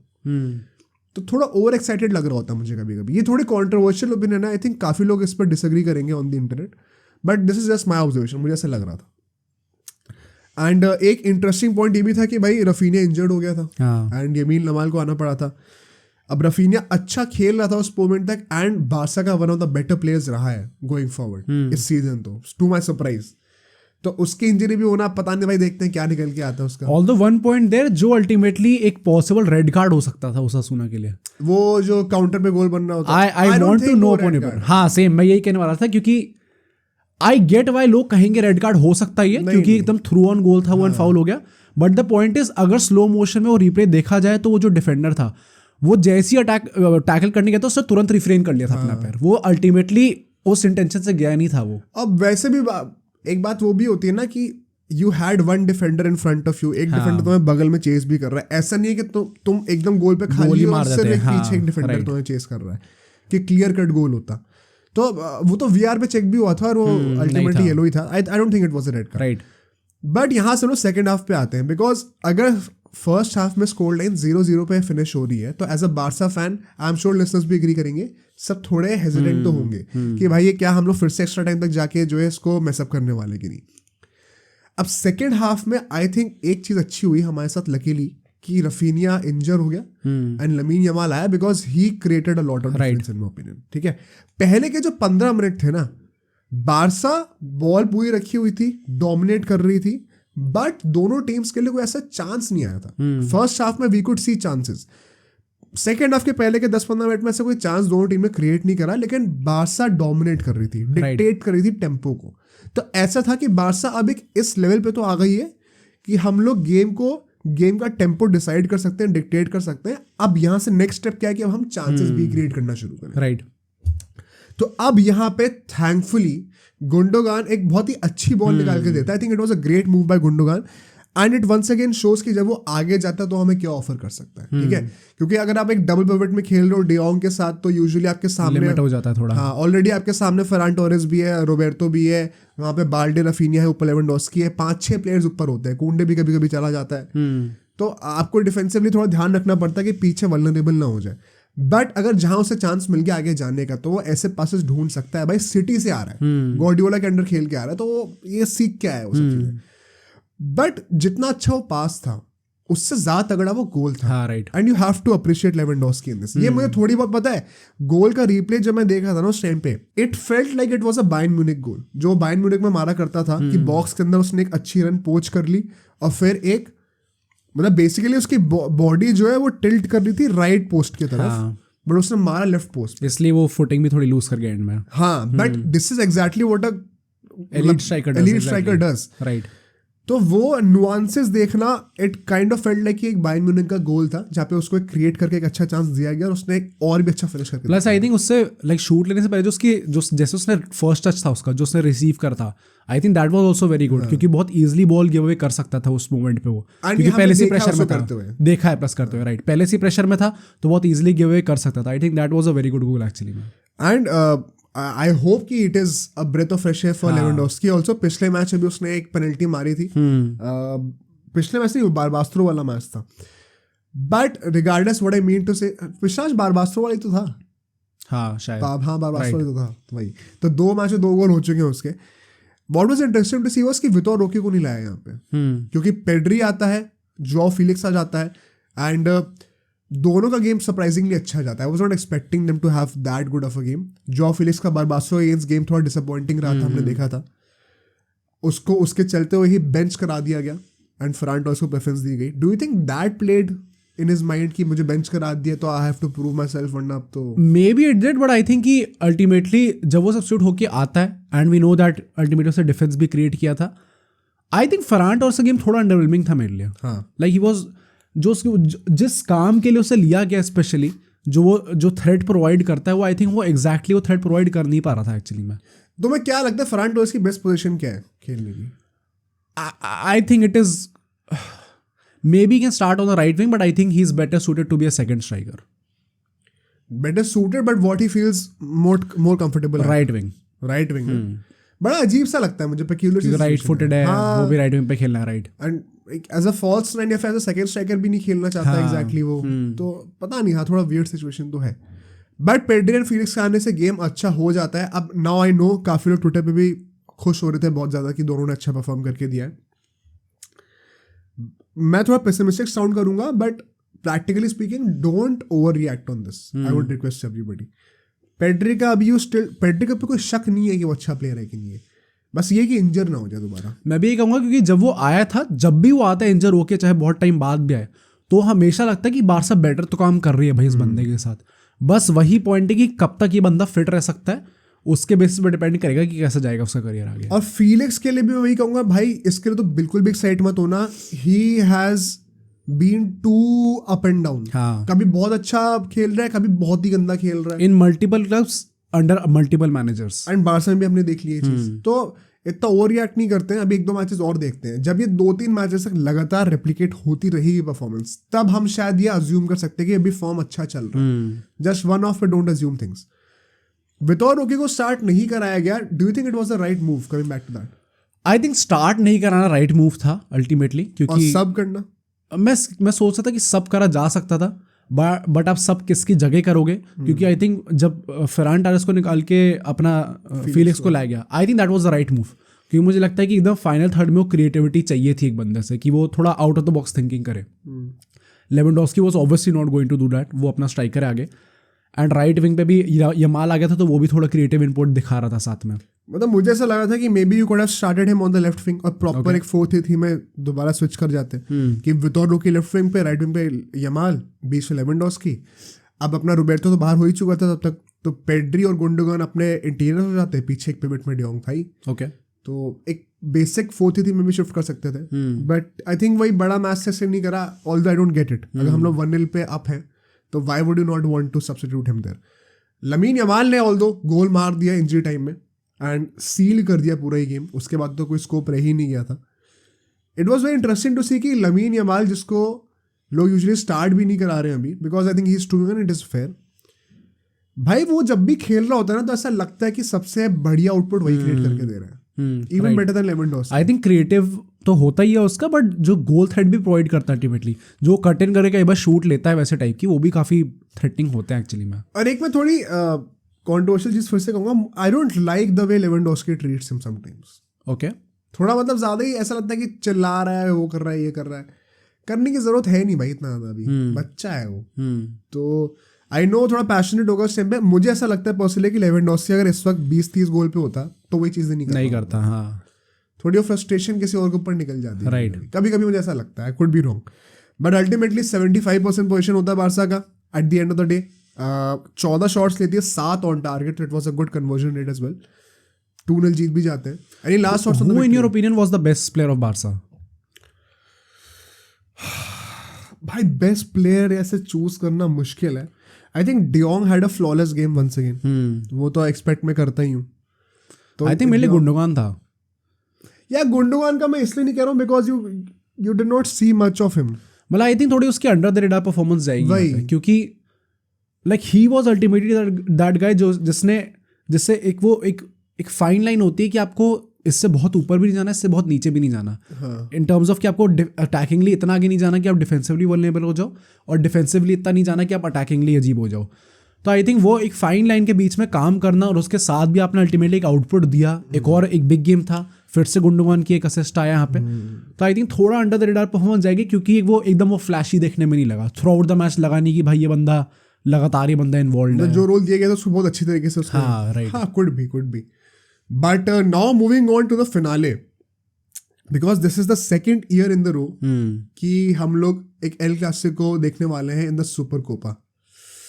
क्या लग रहा है भाई? पिछली बार बारसा जीती थी, पिछली बार बारसा जीती थी 3-1 की स्कोर लाइन से, and like if you look at the history की सुपर कप फाइनल में कितनी बार मिले लोग, 8 बार मिले हैं टोटल में, जिसमें से 6 बार मैड्रिड जीती है। अच्छा राइट, तो अगर वो लास्ट वाला जीत जाती तो एक्चुअली में कुछ ज्यादा ही गंदा रिकॉर्ड होता। सो भाई फाइनल का रिकॉर्ड देख के तो ऐसा ही लगता है कि कायदे से फेवरेट तो मैड्रिड ही यहाँ पे, एंड ऑब्वियसली ला लीगा का देखी जाएगी कैसी टाइटल रेस चल रही है इस टाइम पे, तो भी लोग मैड्रिड को ही फेवर करेंगे। Firstly, how confident do you feel about your win against ओसासुना, and do you think you can replicate that performance against Madrid? मुझे पर्सनली ऐसा लग रहा है कि ओसासुना की विन भी जो लोग कह रहे हैं कि बहुत अच्छा हुआ, आई don't think it was a great win. Okay, कि बहुत तगड़ा खेले, मतलब सेकेंड हाफ में कह सकता हूँ कि हाँ बहुत ही अच्छा था, बट फर्स्ट हाफ पे जिसने भी मैच देखा ध्यान से दिख रहा था क्लियर कि कुछ भी हो सकता था उस time, it could have gone either way. So मैं ये तो नहीं कहूँगा कि ओसासुना की विन बहुत ही हमें कॉन्फिडेंस से भरने वाली एक विन थी, कि ये परफॉर्मेंस देख के हमें बहुत कॉन्फिडेंस आ गया कि हम मैड्रिड को भी हरा सकते हैं। But in saying that part and parcel of a big game is कि कोई भी जीत सकता है उस दिन पे, specially in an El Clasico, you never know. तो आई थिंक बार्सिलोना का सबसे बड़ा मोटिवेटिंग फैक्टर अभी वही है, क्योंकि मैड्रिड ऑन पेपर अभी आई थिंक बेटर खेल भी रही है, कम बैक भी करके आ रही है अपने टिपिकल फैशन में, तो confidence on an all time high है, यूसीएल में बेटर कर रही है, ला लीगा में बेटर कर रही है। तो बारसा किस तरीके से अपने आप को मोटिवेट और कन्विंस करेगी कि हम इनको हरा सकते हैं। अभी अपना जो लास्ट एल क्लासिको था उसमें भी हार के आ रहे हैं घर पे हम लोग। आई थिंक मोटिवेटिंग फैक्टर वही है, it is a big game, it is a final, और फाइनल में अगर एल क्लासिको हो रहा है तो anybody can win on their day. Plus I think stakes बहुत हाई है इस टाइम पे, चाहे वो रियल मैड्रिड की तरफ से हो या फिर अपना बारसा की तरफ से हो। बारसा के लिए तो ऑब्वियसली क्योंकि ट्रॉफी जीतना बहुत इंपॉर्टेंट है, Barça needs this more, obviously वो तो है ही, बट मैं इसलिए कह रहा हूँ क्योंकि अगर फाइनल किसी और टीम के अगेंस्ट होता ना तो शायद स्टेक्स इतने हाई नहीं होते, हार जाते तो भी लगता कि हार गए चलो ठीक है, but because it is an El Clasico तो एंसेलोटी के नीचे भी आग लगी हुई है भाई इस टाइम पे कि ये मैच तो हार नहीं सकते भाई। फाइनल लास्ट भी हारे थे लास्ट सीजन, इस बार भी फाइनल हार नहीं सकते क्योंकि वो फाइनल का टैग लग जाता है ना जहाँ पे और प्लस एल क्लासिको है ही, तो इतने ज़्यादा स्टेक्स हाई हो जाते हैं कि प्रेशर आएगा ही आएगा, प्लस उसमें अगर आप हार गए तो गाली पड़ेंगी ही पड़ेंगी। आई थिंक अगर ये मैच हार जाते तो एंसेलोटी को भी गाली पड़ेंगी कि आप एल क्लासिको फाइनल कैसे हार गए यहाँ पे, क्योंकि वो प्रेशर रहता ही रहता है। But coming to the players that I want to see play अपनी टीम में, पहली बात तो अभी मैंने अपना जो रिव्यू दिया था अपना एथलेटिको वाले मैच से पहले, कुछ टेक अवेज में उससे इस लाइनअप के अंदर इंट्रोड्यूस करूंगा। First of all it will be Lunin, कुछ भी करके केपा को स्टार्ट मत कराना। एंड अपेरेंटली ऐसी न्यूज़ आ रही है कि एंसेलोटी फिर से डबल माइंड में है कि लूनन स्टार्ट कराऊं या केपा स्टार्ट कराऊं। लेकिन मतलब even I don't get it, क्योंकि लूनन एक बंदा जब आपके लिए अच्छा परफॉर्म कर रहा है तो वाई डू वांट कि आप गोलकीपर पोजीशंस बार बार चेंज करो जिससे दोनों का ही टाइम कम हो, दोनों को ही रेगुलर गेम टाइम ना मिले एंड दोनों का ही कॉन्फिडेंस कम हो। जैसा परफॉर्मेंस थी केपा की against Atletico Madrid, I think it is Lunin should be the short starter यहाँ पे, बहुत ईजिली स्टार्ट करना चाहिए उसे। डिफेंसिव लाइन आई थिंक मेरी वही रहेगी यहाँ पे। मे बी पीपल क्वेश्चन कि मेंडी क्यों स्टार्ट करना चाहिए, अभी तक तो फ्रैन गार्सिया था, just because it is a final and I do expect कि Barcelona will be dominating the game, will be dictating the tempo. यहाँ पे Madrid will not be in control, driving seat पे Barcelona होगी यहाँ पे। तो I think एक वो डिफेंसिव प्रेजेंस होना in the full back position, क्योंकि कारवाल तो एक्सपीरियंसड है, वो आगे भी जा सकता है पीछे भी जा सकता है, बट एक डिफेंसिव प्रेजेंस होना in Mendy I think it will be very important. Fran Garcia में अभी उतना एक्सपीरियंस नहीं है, बच्चा है अभी। Now coming to the midfield, क्योंकि यहाँ पे थोड़े कॉन्ट्रोवर्शियल टेक्स हो सकते हैं। First of all I think Tchouameni is obviously going to start, एक सीडीएम प्रॉपर होना बहुत जरूरी है। Valverde is obviously going to start unless and until भाई कुछ गंदा नॉक ना लगाओ। Bellingham is obviously going to start. जो एक प्रॉब्लम होगी यहाँ पे वो 3 प्लेयर्स के बीच में होगी, कामाविंगा, क्रूज और मॉड्रिच। नाउ आई थिंक इन तीनों में से कामाविंगा को हम पहले से हटा सकते हैं, क्योंकि क्रूज और मॉड्रिच में से एक तो स्टार्ट करेगा ही करेगा, चाहे कुछ भी हो जाए। ना क्रूज और मॉड्रिच में से what do you think in दोनों में से कौन स्टार्ट करना चाहिए? आई थिंक क्रूज को स्टार्ट करो और मॉड्रिच को इम्पैक्ट के लिए लेके आओ। हाँ राइट। आई थिंक जो लास्ट एल क्लासिको में हुआ था जब मॉड्रिच ने आके गेम बदल दिया था, आई थिंक इसमें भी हमें वैसे ही जाना चाहिए। स्टार्ट क्रूज, क्योंकि अगर आपको गेम कंट्रोल करना है तो obviously there is no one better than Kroos right now. Basically game में ना जितने मिनट्स निकलते रहेंगे उतना मैड्रिड और कॉन्फिडेंट फील करते रहेगी कि मान लो 50 मिनट होगा, स्कोर लाइन 0-0 ही है, तो अभी जीतने पे तुम ज्यादा बेट किसके ऊपर करोगे? मैड्रिड के ऊपर ही करोगे, राइट। और फिर मॉड्रिच एक burst of creativity and power लेके आएगा एकदम से, तो it would be better suited for them. Exactly. तो मैं भी क्रूज को ही पहले स्टार्ट कराऊंगा, बेलिंगम एज आई सेड कि स्टार्ट करेगा ही करेगा। एंड एक और अब जो फाइनल 2 की बात आती है, यहाँ पे 3 कैंडिडेट्स हैं, वैसे तो 4 है पर आई थिंक 3 ही होंगे यहाँ पे, Rodrygo, Vinicius Junior and Brahim Diaz. भाई इस टाइम पे लेजेंड कोई बंदा एक्चुअली में लॉजिकली एंड फैक्चुअली कह नहीं सकता कि ब्राहिम डियाज को स्टार्ट नहीं करना चाहिए। विनीसियस जूनियर अभी अभी आया इंजरी से, Rodrygo obviously is performing good, तो आई थिंक रोड्रिगो की पोजीशन फिक्स्ड है। बात है विनीसियस जूनियर और ब्राहिम डियाज की। एक्चुअली में वैसे कायदे से तो ब्राहिम डियाज को स्टार्ट करना चाहिए, but I think start Vinicius Junior ही करेगा यहाँ पे। व्हाट इफ ब्राहिम डियाज और विनीसियस कर रहे हैं स्टार्ट एंड फिर सुपर सब की तरह अपना रोड्रिगो? आई थिंक रोड्रिगो करेंगे स्टार्ट, एंड आई थिंक वो करना भी चाहिए इस टाइम पे, क्योंकि he is probably our best forward right now. नहीं तो करना तो चाहिए ब्राहिम डियाज को भी भाई, वो भी हर मैच में गोल ही मार रहा है। मतलब पॉइंट ये है ना कि इस टाइम पे अगर हम रोड्रिगो की बात करें तो अभी जितने मैचेस उसने खेले तो ऑब्वियसली उसका रिकॉर्ड बेटर है यहाँ पे। Brahim Diaz I think in this season has scored 6 goals and 3 assist दिए हैं, ऑब्वियसली गंदा आउटपुट नहीं है, but I think Rodrygo should start in my opinion. And बात रही विनीशियस और ब्राहिम डियाज की, तो भाई आई थिंक विनीशियस स्टार्ट करेगा, बट कायदे से Brahim Diaz should start. Vinicius से वैसे स्टार्ट करेगा क्योंकि it is Barcelona, it is a final. And yes maybe I am being a bit reactionary कि मैं विनीशियस जूनियर से एकदम से तक क्रेडिट ले रहा हूँ, क्योंकि on his day he is the best winger there is in the world. तो I would still show my trust in Vinicius Junior. I think that he can perform very well. बात वही है कि अगर वही बात है कि हराओ खेलेगा उसके सामने तो फिर से वही प्रॉब्लम्स क्रिएट होंगी. एंड गिवन द फैक्ट, मतलब डू यू हैव एनीथिंग नहीं. क्योंकि it is going to be a front two. Vinicius most likely centrally खेलने वाला है. हाँ. तो I think Barca would once again go with 3-2-4-1. मुझे नहीं लगता 4-3-3 के साथ जाना चाहिए. राइट. 3-2-4-1 में जो बीच का सेंटर बैक होगा वो हमारा अराहो होगा, लेफ्ट साइड पे क्रिस्टियनसन, राइट साइड पे कुंडे. आई थिंक अगर जो ओसासुना की लाइनअप थी उसमें आप प्रैक्टिकली से 2 ही चेंजेस कर सकते हो. एक तो रफीना इंजर्ड हो गया है, तो may be now you could wonder कि यमाल को स्टार्ट करा दिया जाए, या फिर मतलब would you imagine a case जहाँ पे फरहान को राइट साइड पे शिफ्ट कर दिया जाए एंड फिर वितोर रोकी को स्टार्ट कराते just behind Lewandowski. I think रोकी तो स्टार्ट नहीं करेगा अगेन, जस्ट बिकॉज क्योंकि फाइनल है. वितोर रोकी अभी सेटल इन नहीं हुआ है टीम में. Plus I think it make sense कि वितोर रोकी स्टार्ट ना करे इस मैच में, क्योंकि लेवेंडोव्स्की अभी भी गोल मार के आया तो उसको तो नहीं बैठाओगे. एंड लेफ्ट विंग पे भी I think in my opinion अपना Felix should be starting. So basically Ferran Torres will fill up for अपना रफीनिया. एंड फरहान टोरेस जिस पोजीशन पे था as sort of an attacking midfielder just behind Lewandowski, वहां पे Felix आ जाएगा. This could be one option. Second could be कि Ferran Torres जहां था वहीं रहे और राइट साइड पे सीधा यमाल को ले आओ. Which are you preferring?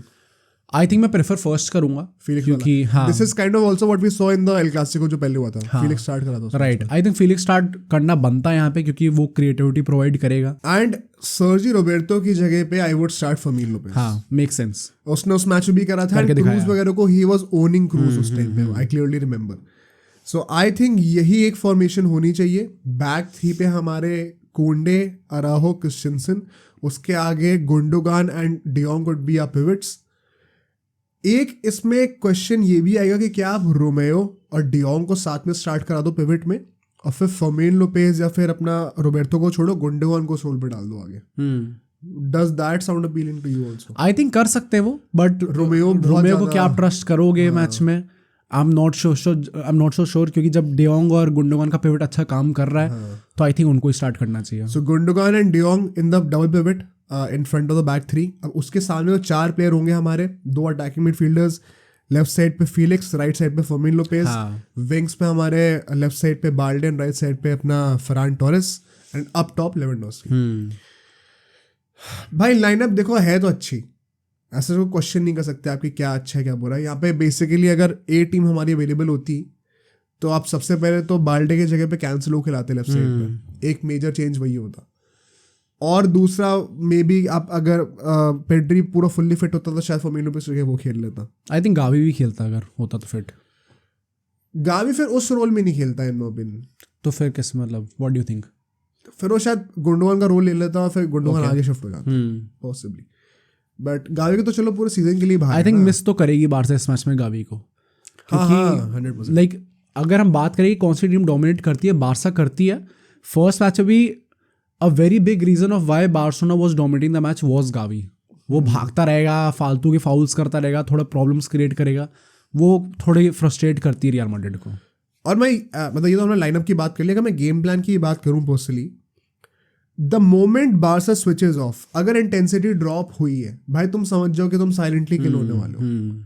I think चावी को सबसे बड़ा जो पेप टॉक देनी होगी वो यही होगी कि यार फर्स्ट हाफ में जो तुमने करके दिखाया है, फर्स्ट हाफ में तो I think they would come out with a burst of energy.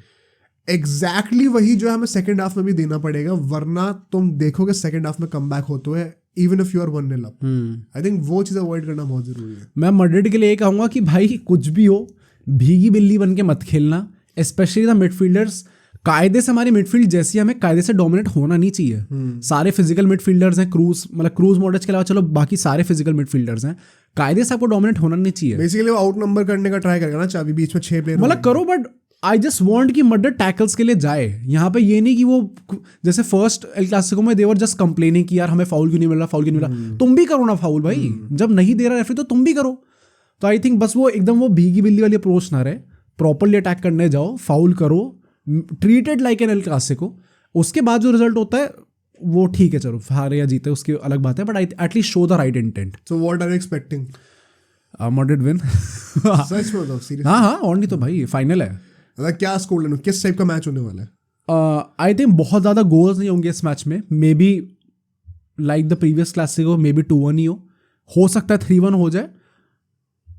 आई से 3-1 रियल मैड्रिड. 3-1 भाई 3-1 तो बहुत ज्यादा हो गया. I think do you think extra time तो जा सकता है या फिर 90 मिनट में हमें मिल जाएगा? आई थिंक 90 मिनट में हो जाएगा. I also kind of get the vibe कि 90 मिनट में हो जाना चाहिए कायदे से तो. एंड मैं भी 2-1 मे बी मैड्रिड ही बोलने वाला हूँ. ओके भाई मुझे लग नहीं रहा लॉजिकली कैसे बारसा जीतेगी. Right. I want them to win of course. I hope कि जीत जाए बारसा और सुपर कोपा की ट्रॉफी तो मिल ही जाए कम से कम.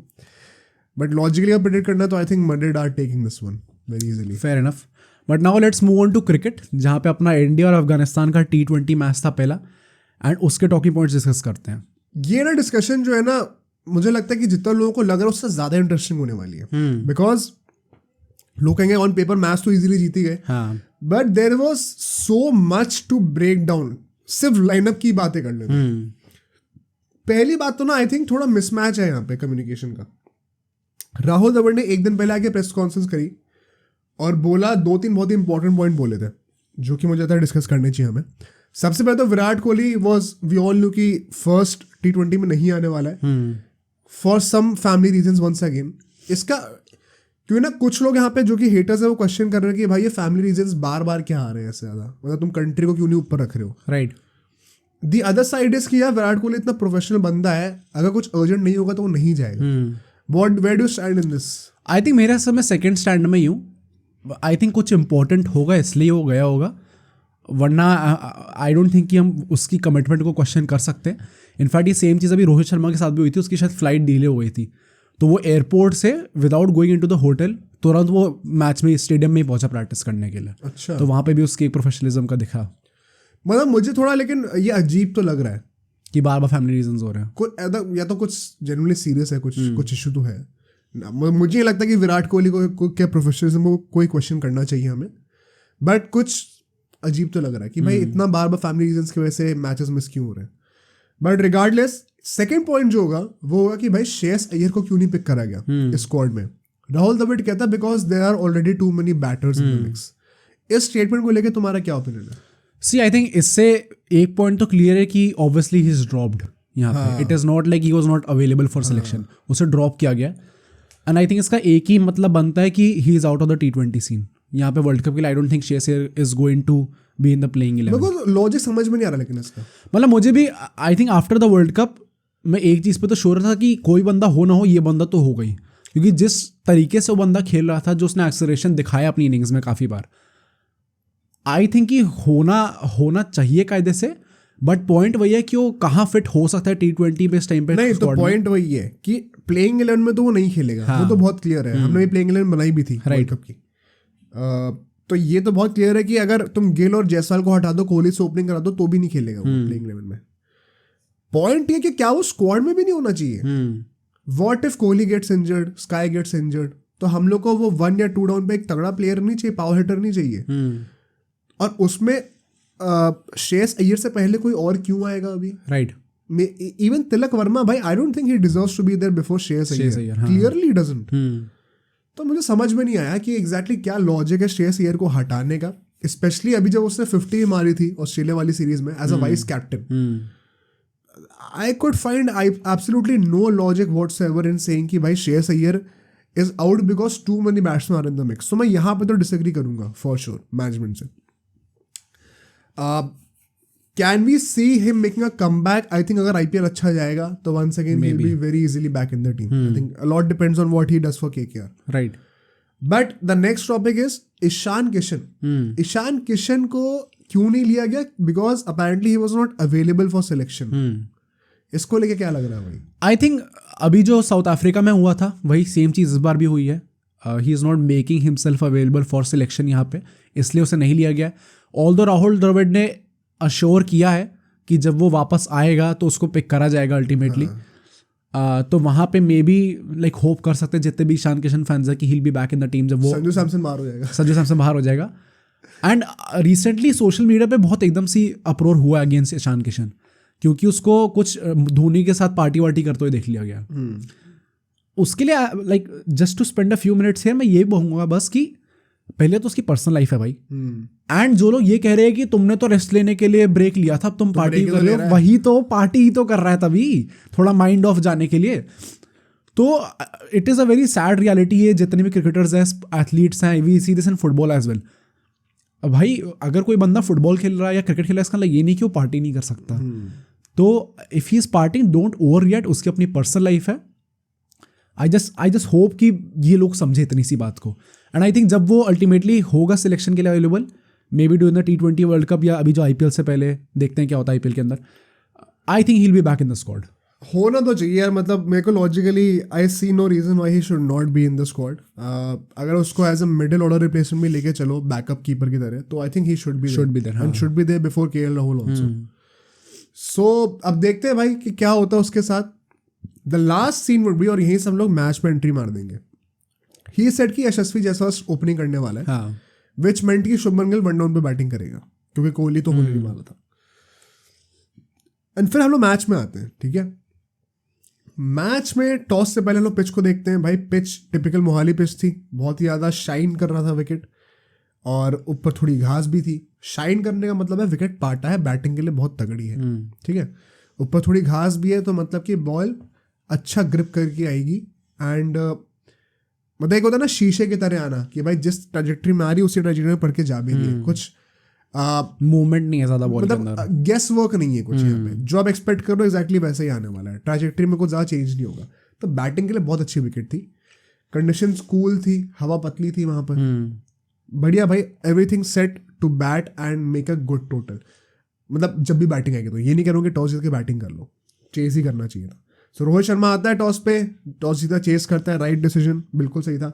लाइनअप पूछी जाती है, एक तो भूल जाता है पहले वाला कि क्या हो रहा है भाई, कौन खेला कौन नहीं बोलता है कि I told you during the toss. उसके बाद फिर वो कहता है कुलदीप यादव, कहता है कुलदीप तो खेल रहा है। अच्छा नहीं सॉरी भाई कुलदीप खेल रहा है। मैं उस टाइम पे ड्राइव कर रहा था, ठीक है, तो मैंने सुना कुलदीप तो खेल रहा, फिर वो मेरे ईयरफोन निकल गया कान से, और फिर मैं लाइनअप देखे तो कुलदीप था वही नहीं। मैं कहा भाई टिपिकल रोहित शर्मा है भाई, कोई याद ही नहीं कि कौन खेल रहा है कौन नहीं खेल रहा। बट बहुत ही इंटरेस्टिंग लाइनअप थी। एंड यहाँ पे वो कहता है कि यशस्वी जायसवाल को मैच से पहले एक सोर ग्रोइन हो गया। Right, how valid do you think it is? I think है वैलिड, मतलब मुझे तो थोड़ा फिशी लग रहा है। हो सकता है फिशो, बट आई थिंक कि अगर राहुल द्रविड़ ने स्पेसिफिकली इस चीज़ पर आके ये चीज़ बोली है ना, तो मे बी उसके गेम प्लान में ये चीज़ होगी कि इसे जायसवाल को स्टार्ट कराना है। वरना आई थिंक वो ऐसे स्पेसिफिकली नेम्स लेके बोलता नहीं प्रेस कॉन्फ्रेंस में। The fact that he said that he उसे जायसवाल और रोहित शर्मा को स्टार्ट कराना है, आई थिंक प्लान उसका वही होगा। एंड हो सकता है कि शायद उसका हो प्रॉब्लम हो अपना जायसवाल को। मतलब ये आजकल होता है ना, ये बैक स्पैज़म है, सो अभी गिल ने जब आउट कराया तो मीम्स आने लग गए कि भाई संडे को मुझे कौन सा स्पैज़म होने वाला है। तो भाई गेस करो संडे को क्या होगा, फीवर, सोर ग्रोइन या बैक स्पैज़म, राइट। तो थोड़ा वियर्ड तो मुझे लगा था। एंड पॉइंट वही है कि रोहित शर्मा 2-3 दिन पहले ही आ चुका था, तो अगर जायसवाल को भी खेलना था तो उससे डिस्कस कर ही होगा। तो ये तो चीज़ नहीं होनी चाहिए कि द्रविड़ ने कुछ बोला और फिर रोहित शर्मा उससे चेंज, हाँ राइट, क्योंकि रोहित शर्मा पहले से ही था। बट रोहित शर्मा ने एक बहुत इंटरेस्टिंग चीज़ कही थी टॉस के टाइम पे। पिछले 1 साल से मैं नहीं हूँ T20 टीम में, तो जब मैं वापस आया तो मैंने द्रविड़ से पूछा कि पिछले 1 साल में हम किन प्लेयर्स के ऊपर फोकस कर रहे हैं। एंड देन क्योंकि मतलब to make myself on the same page as Rahul Dravid and make myself a part of the scheme, कि द्रविड़ जिस डायरेक्शन में लेके जा रहा है मैं उसके साथ अलाइन करूं। तो ये एक बहुत इंटरेस्टिंग थॉट था, क्योंकि यूजुअली क्या होता है कैप्टन डिमांड करता है मुझे ये प्लेयर्स चाहिए, एंड फिर द्रविड़ और या फिर जो मैनेजमेंट में कोच होगा वो कहेगा अच्छा तुम्हें ऐसे टाइप के प्लेयर चाहिए, लो ये ऑप्शन। बट क्योंकि रोहित शर्मा इतने टाइम से नहीं था, तो नाउ वो थोड़ा उल्टा चल रहा है कि now he has to update himself कि अच्छा द्रविड़ इन प्लेयर्स पे फोकस कर रहा है और अब मैं इनमें से कोई चूज कर रहा हूं। तो ये चीज़ क्या अच्छी है या बुरी है, देखो इसमें ऐसे कुछ अच्छा बुरा है नहीं, but why it is a little not normal in my opinion is कि बेसिकली इससे क्लियरली दिख रहा है कि बीसीसीआई कुछ और प्लान कर रही थी पिछले 1 साल तक, और एंड बैक एंड को वापस आना पड़ा रोहित शर्मा कोहली पे। तो ये मुझे सेंस नहीं लगता इस बात का कोई, कि आपने इतने टाइम तक पहली बात तो इनको हटा ही क्यों रखा था। ये कहना कि हम लोग को एक नई डायरेक्शन में लेके जाना है यंगस्टर्स को ट्राई करके, तुम सारे यंगस्टर्स खिला के वर्ल्ड कप तो जीत सकते भी नहीं, राइट। और ये चीज़ तुम्हें अब क्यों रियलाइज हुई? जो लोग क्रिटिसाइज कर रहे हैं ना कि रोहित शर्मा विराट कोहली को क्यों लिया गया, हमने पिछले 1 साल में जो करा सब वेस्ट है, आई थिंक वेस्ट ये था कि विराट कोहली और रोहित शर्मा को 1 साल से नहीं खिलाया। वेस्ट तुमने उनका 1 साल वो करा, बिकॉज ये बात तो बहुत क्लियर थी यार कि तुम सारे ही यंगस्टर्स को लेके नहीं जा सकते भाई। फिर तो बुमराह को भी हटा दो ना, फिर तो शमी को भी हटा दो, फिर उनको भी क्यों ही खिला रहे हो? फिर अर्शदीप को ही खिला लो, मुकेश को ही खिला लो, फिर हर जगह यंगस्टर्स को ही ले लो। उनको एग्जैक्टली पता नहीं था क्या चीज से थोड़ा दिखने लग गया, राइट, जब से स्टेटमेंट बोली टॉस के time. But now coming to the lineup once again, because यहाँ पे ना एक बहुत ही बड़ा डिफरेंस हमें देखने को मिला T20 लाइनअप में हमारी।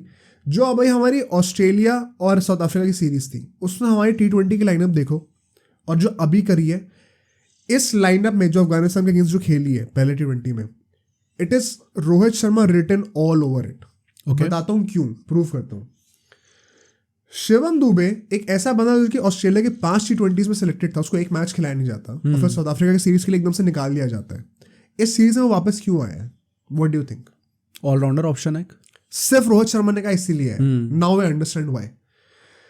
हमने ऑस्ट्रेलिया वाली जो सीरीज थी उसमें कहा था, ये साउथ अफ्रीका वाली सीरीज में कहा था कि स्काई सिर्फ 5 बॉलिंग ऑप्शंस के साथ कैसे रह सकता है, और बैटिंग सिर्फ नंबर 7 के बाद कैसे हो सकती, मतलब सिर्फ नंबर 7 तक कैसे हो सकती है, नंबर 8, 9, 10, 11 में कोई बैट्समैन ही नहीं है। इस मैच के लाइनअप पे तुम देखो, रोहित शर्मा ने कहा मैं भले 2 पेसर खिलाऊं, ये भी बात हमने लास्ट पॉडकास्ट में कही थी कि may be just play 2 pacers and try more spinners, right. उसने नंबर 8 पे वॉशिंगटन सुंदर को रखा हुआ था, तो बैटिंग डेप्थ हो गई 6 डाउन पे, जो शार्दुल ठाकुर के साथ उसने वर्ल्ड कप में किया था, राइट। एंड शिवम दुबे को मिडिल ऑर्डर में रखा ताकि 6 बॉलर भी हो जाए बस 5-6 जगह पे। तो ये जो उसने डेप्थ इंक्रीज कर दी एकदम से ही बैटिंग और बॉलिंग में आकर विद जस्ट 2 सब्स्टिट्यूशंस, ये सिर्फ रोहित शर्मा का ही करना धरना है, राइट। क्योंकि कोच द्रविड़ अभी भी है और ऑस्ट्रेलिया वाली सीरीज में भी था, बट कैप्टन अभी रोहित शर्मा उस टाइम पे स्काई था। ये फ्लिप जो आया ना, it is only because of Rohit Sharma. उसने कहा नहीं भाई, मुझे डेप्थ चाहिए बैटिंग बॉलिंग दोनों में, ये कोई टेम्पलेट नहीं है जिससे तुम खेल रहे हो। एंड आई थिंक ये चीज फाइनली कोई लेके आया है। This is why you needed Virat Kohli and Rohit Sharma from the past 1 year.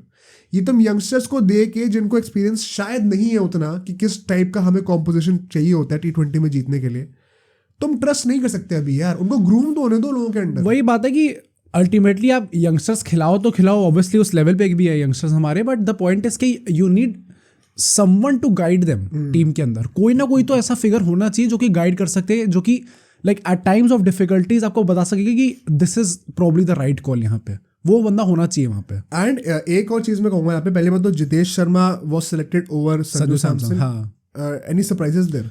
I think मेरे हिसाब से तो नहीं है, क्योंकि obviously Sanju Samson would have like to play up the order जहाँ पे ऑलरेडी सब फील्ड है। मैं तुम्हें एक बात बताऊं, रोहित शर्मा के अंडर जितने भी T20 हमें देखने को मिलेंगे ना, हर T20 में हमें एक क्लू मिलने वाला है कि कौन खेलने वाला है। ओके, जितेश शर्मा पता है क्यों खेल रहा है? इट इज वेरी क्लियर कि जो विकेट कीपर होगा वो लो डाउन द ऑर्डर ही खेलने वाला है। अब टॉप पे विराट कोहली, सूर्य कुमार यादव फिक्स है सब, ठीक है। ये बात हमारी अभी क्लियर हो चुकी है। इससे ये भी क्लियर हो गया I think in my opinion कि most likely Virat Kohli opening नहीं करने वाला। ये पक्का क्लियर है।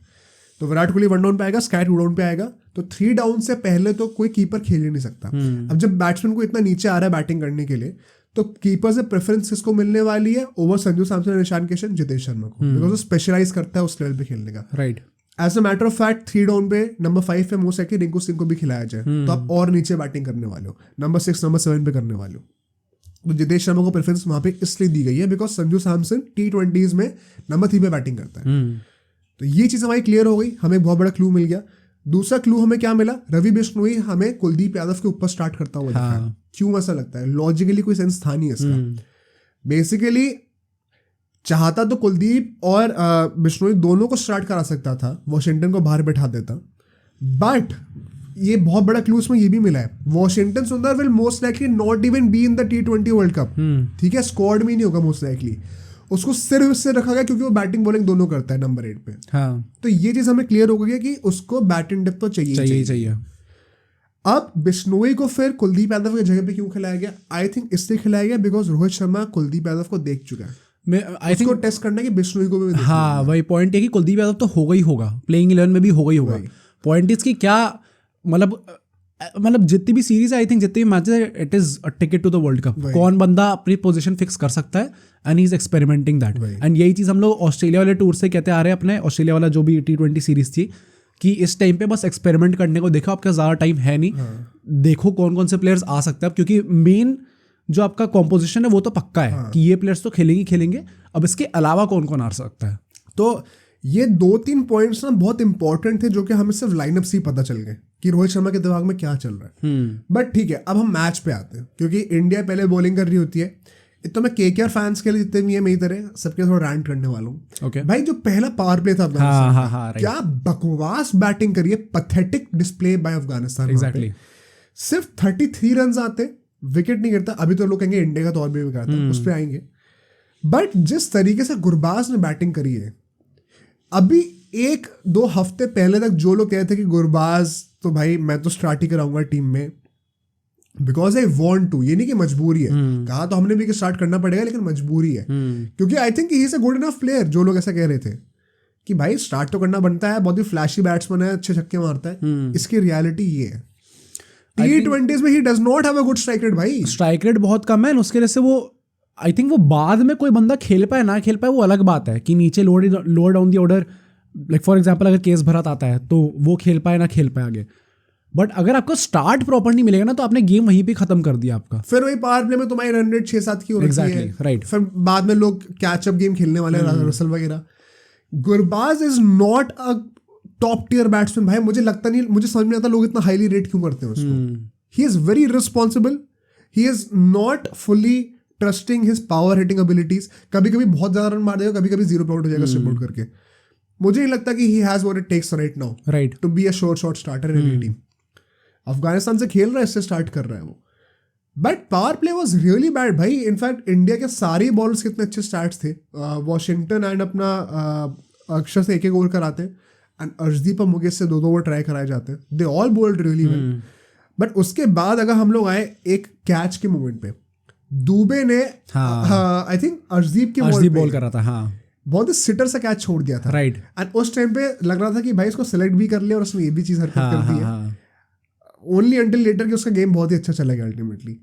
आई थिंक वो भी भाई you have to learn from that. I think starting में कुछ लोग कमेंटेटर्स का इनिशियल रिएक्शन ये था कि बॉल स्पॉट नहीं कर पाया, रिएक्शन लेट था।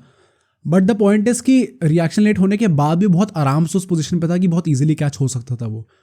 बट आई थिंक वो सीन था ना कि एक तो स्टार्टिंग से प्लेयर्स अपनी जेब में हाथ रख रहे थे, ठंड बहुत थी, हाँ स्विच ऑन नहीं थे, बहुत ठंड थी उस टाइम पे, तो आई थिंक उसकी वजह से शायद मे बी कैच ड्रॉप हो गया उसका। आई थिंक मेन रीजन वही था, स्विच ऑन नहीं थे।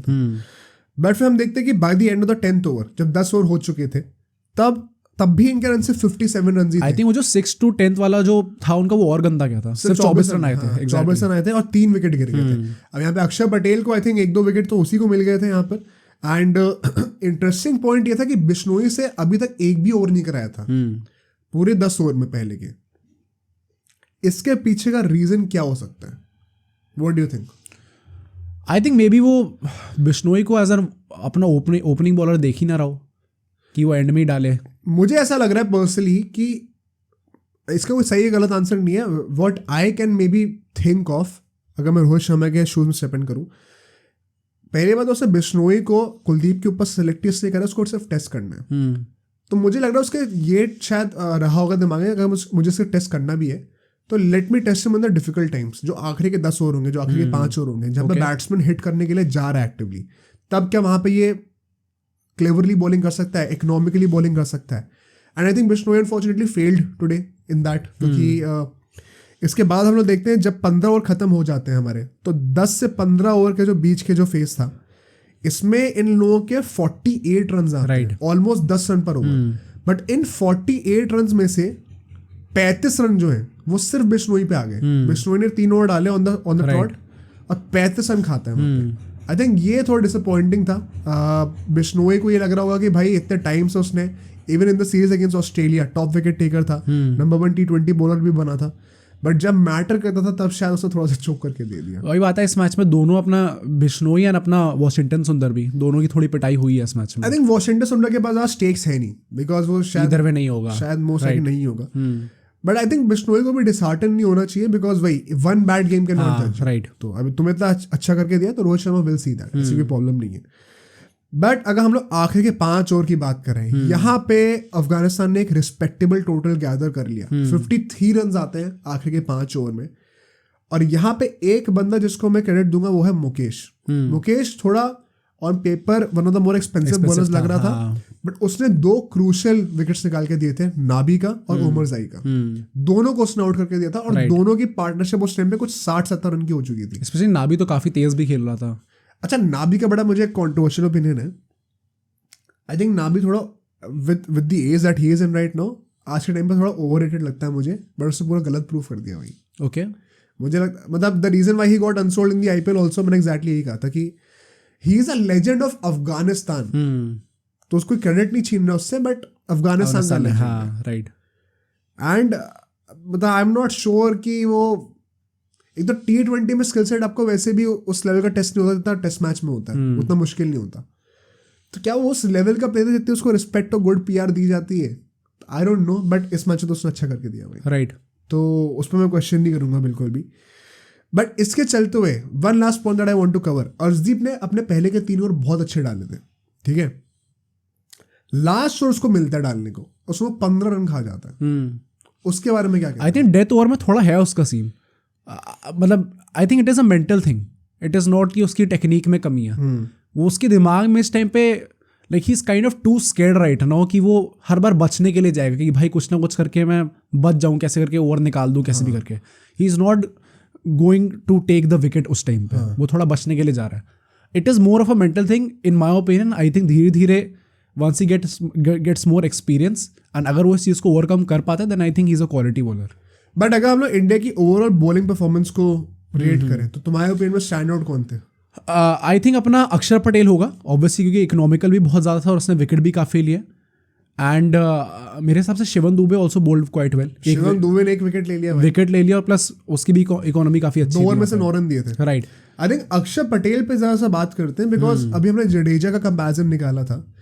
अगर अक्षर पटेल ऐसी परफॉर्मेंसेस देता रहा तो बहुत अनफॉर्चुनेट नहीं लगेगा उसके लिए भी कि बेचारा अभी ओडीआई वर्ल्ड कप में भी इतना अनफॉर्चुनेट लग रहा था हम लोग को, बट हाँ T20 में तो like there is genuine chance कि उसे मिल सकता है।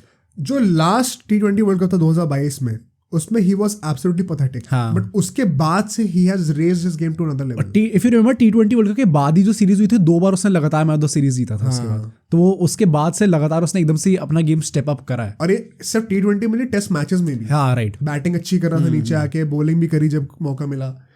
I think he has been a different player since that T20 World Cup in 2022. And मुझे लगता है कि अभी भी at this moment जडेजा को प्रेफरेंस तो दी ही जाएगी, बट रोहित शर्मा के लिए बहुत बड़ा हेडेक है ये। हाँ, अगर अक्षर पटेल ऐसा खेलता रहा तो आई थिंक क्रेडिट टू अक्षर पटेल ऑल्सो यार। Although in saying so I think ये जो टोटल था 158 का, इतना बनना नहीं चाहिए था कायदे से, जैसी स्टार्ट थी हमारी। यार मैं बहुत ऑनेस्टली बताऊं, ये जिस टाइप की पिच है ना, इतने रन तो बनती है, ये बहुत कम रन है, ये 200 वाली पिच थी, to be very honest. And which is why now coming to the second innings में इंडिया को भी थोड़ा क्रिटिसाइज करूंगा। पहली बात तो भाई स्टार्ट ही क्या होती है, right. Let's break that down. जो रन आउट होता है, आई थिंक रोहित शर्मा खुद बहुत डिसअपॉइंटेड हो गया इस चीज से। He had a lot on stake as well personally. लोग कहेंगे कैप्टन है क्या ही फर्क पड़ता है, बट उसको खुद भी लगा होगा भाई कि मैं इतने साल बाद, 1 साल बाद T20 में आ रहा हूँ, मुझे खुद भी रिदम में आना है T20 की। अब ऐसा रन आउट करवा दिया भाई, तो मतलब क्या लगता है भाई? आई थिंक वो रनआउट भी एक्चुअली में देखा जाए, if you analyse that run out, तो जितने भी रनआउट्स देखे मैंने एक्चुअली में काफ़ी अगली था वो। क्योंकि एक बंदा पहुंच चुका है, उस दर तक पहुंचने के बाद भी Gill has the time to make that run ultimately वहाँ तक, उसके बाद भी वो खड़ा ही हुआ है। बेसिकली वॉज बॉल वॉचिंग उस टाइम पे, and Rohit Sharma was continuously shouting की जा, जो भी बोल रहा होगा वो कि जाने को, but Gill was just standing there उस टाइम पे। एंड आई नो कि obviously Gill is also very important player for our team, and धीरे धीरे उसका भी स्टैचर वो हो रहा है कि उसके नहीं इस टाइम पे तो नहीं है, बट आई थिंक वो धीरे धीरे उसका भी वो हो रहा है कि मतलब मेरे विकेट की भी कीमत है काफ़ी। First of all Rohit Sharma is the captain, secondly T20s में he is one of the, obviously is one of the better players. T20 record Gill का बहुत अच्छा है नहीं इस टाइम पे, एंड वैसे भी पावर प्ले है। यू हैव सीन कि रोहित शर्मा कैसा खेलता है अभी in the past few months. भाई बहुत इजी चॉइस थी कि गिल को भाग जाना चाहिए था, चाहे वो आउट हो रहा है उस टाइम पे भी। हाँ, राइट। तो it was very ugly actually, very honestly, क्योंकि वो जो रनआउट था, if you break that down, क्योंकि रोहित शर्मा की कॉल थी एक्चुअली में, क्योंकि बॉल उसने सीधी मारी थी। Basically if you can explain कि क्यों उसकी कॉल थी एक्चुअली। तो मैं टेक्निकली एक्सप्लेन करता हूँ कि क्या होता है। तो जितने भी एस्पायरिंग क्रिकेटर्स हैं इस चीज़ को ध्यान से सुनना, ठीक है। रन आउट होने में ना, पहली बात तो एक दिमाग में बिठा लो, अगर फील्डर्स 38 सर्कल के अंदर भी हैं, अगर तुम एक कॉल पे भाग जाओ, 99.9% ऑफ द टाइम्स तुम रन हमेशा कंप्लीट करोगे। ये पहला रूल है, तो हमेशा दिमाग में रखना। बट उस लेवल का रन भागने के लिए आपको एक टेलीपैथिक अंडरस्टैंडिंग चाहिए होती है, जो कि फॉर एग्जांपल कोहली और धोनी में। अगर मैंने बोल दिया बैट से मारती कि ये रन भागना है, और नॉन स्ट्राइकर ने बिना सोचे समझे मुझे ट्रस्ट करके तुरंत भागना शुरू कर दिया, 99.9% ऑफ द टाइम्स वो रन हमेशा कंप्लीट होगा। वो 0.1% चांस है कि तुम रन आउट हो जाओ। पहली बात तो ये दिमाग में रखना, ठीक है। अब आते हैं इस स्पेसिफिक रनआउट पे। जब भी जो बैट्समैन जो स्ट्राइकर होता है बेसिकली, जब भी वो एक शॉट मारता है जो कि पॉइंट और स्क्वायर लेग उसके आगे मार रहा है, पूरे रीजन में बेसिकली जो विकेट्स है उसके आगे मार रहा है, तो हमेशा कॉल स्ट्राइकर की होगी।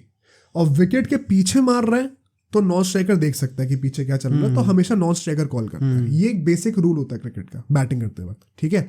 यहाँ पे शॉट कहाँ मारा था, मिड ऑफ की तरफ, वो कहाँ है, विकेट के सामने पड़ता है। हमेशा कॉल जो है स्ट्राइकर की ही होगी, बिकॉज नॉन स्ट्राइकर तो स्ट्राइकर की तरफ देख रहा है ना, उसको नहीं पता पीछे क्या चल रहा है।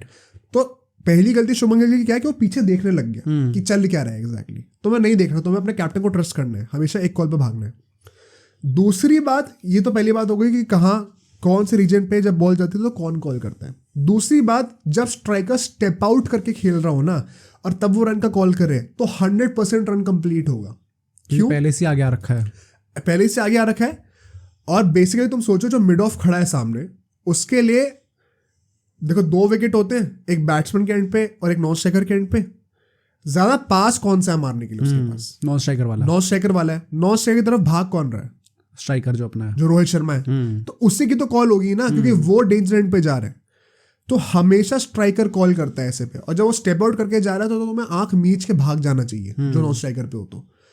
तो यहाँ पे शुभमन गिल ने 2 गलतियां करी। पहली बात तो बॉल को देखने लग गया पीछे, जब उसने देखा कि रोहित शर्मा स्टेप आउट करके भाग रहा है तो हमेशा उसकी बात सुननी चाहिए थी। दूसरी गलती क्या करी, फील्डर ने मिसफील्ड भी कर दी थी, वो देख ही रहा था तब भी, उसके बाद भी वो देखे जा रहा है, उसने फिर भी पलट के देखा कि रोहित शर्मा क्या कह रहा है, क्या बोल रहा है, कहां तक पहुंच चुका है।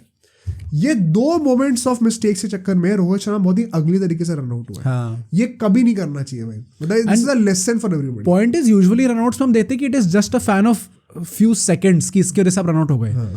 Y I am saying that कि काफी अगली था, क्योंकि बहुत टाइम था एक्चुअली में रन लेने के लिए, वो भागा ही नहीं, हाँ हिला ही नहीं अपनी जगह से एग्जैक्टली। तो वो काफी अनफॉर्चुनेट था फॉर रोहित शर्मा, एंड उसका भी वो जो एंगर था इट वाज जस्टिफाइड। काफी ज्यादा गुस्से में गया था वो अल्टीमेटली। यूजुअली रोहित शर्मा की तरफ से इतना गुस्सा देखते नहीं हो, बट वो गया था। दैट जस्ट शोज कि क्यों एक्चुअली में गिल की गलती थी वहां पे। बट अगर हम पूरे पावर प्ले की बात करें, इंडिया के 36 रन बनते हैं, 2 विकेट गिरते हैं। हाँ। 1 विकेट तो यही था, अगला विकेट गिल का ही आता है। राइट। अब इन 36 रनों में से 20-25 रन तो उसी के थे, गिल के थे। एंड रोहित शर्मा ने तारीफ करी उसकी कि चलो ये रनआउट तो होता रहता है, कोई टेंशन नहीं है, बट जिस इंटेंट से गिल ने खेला बहुत बढ़िया लग रहा था देखने में। एंड यहाँ पे मैं गिल की थोड़ी तारीफ करूंगा, जिस तरीके से वो आउट हुआ है। ऑफकोर्स स्टेप आउट करके मुजीब को मारने जा रहा था, वो रिस्क तो रहेगा आउट होने का, बट जो उसने कैमियो खेला उसकी स्ट्राइक रेट बहुत तगड़ी थी, ऑलमोस्ट 200 की थी।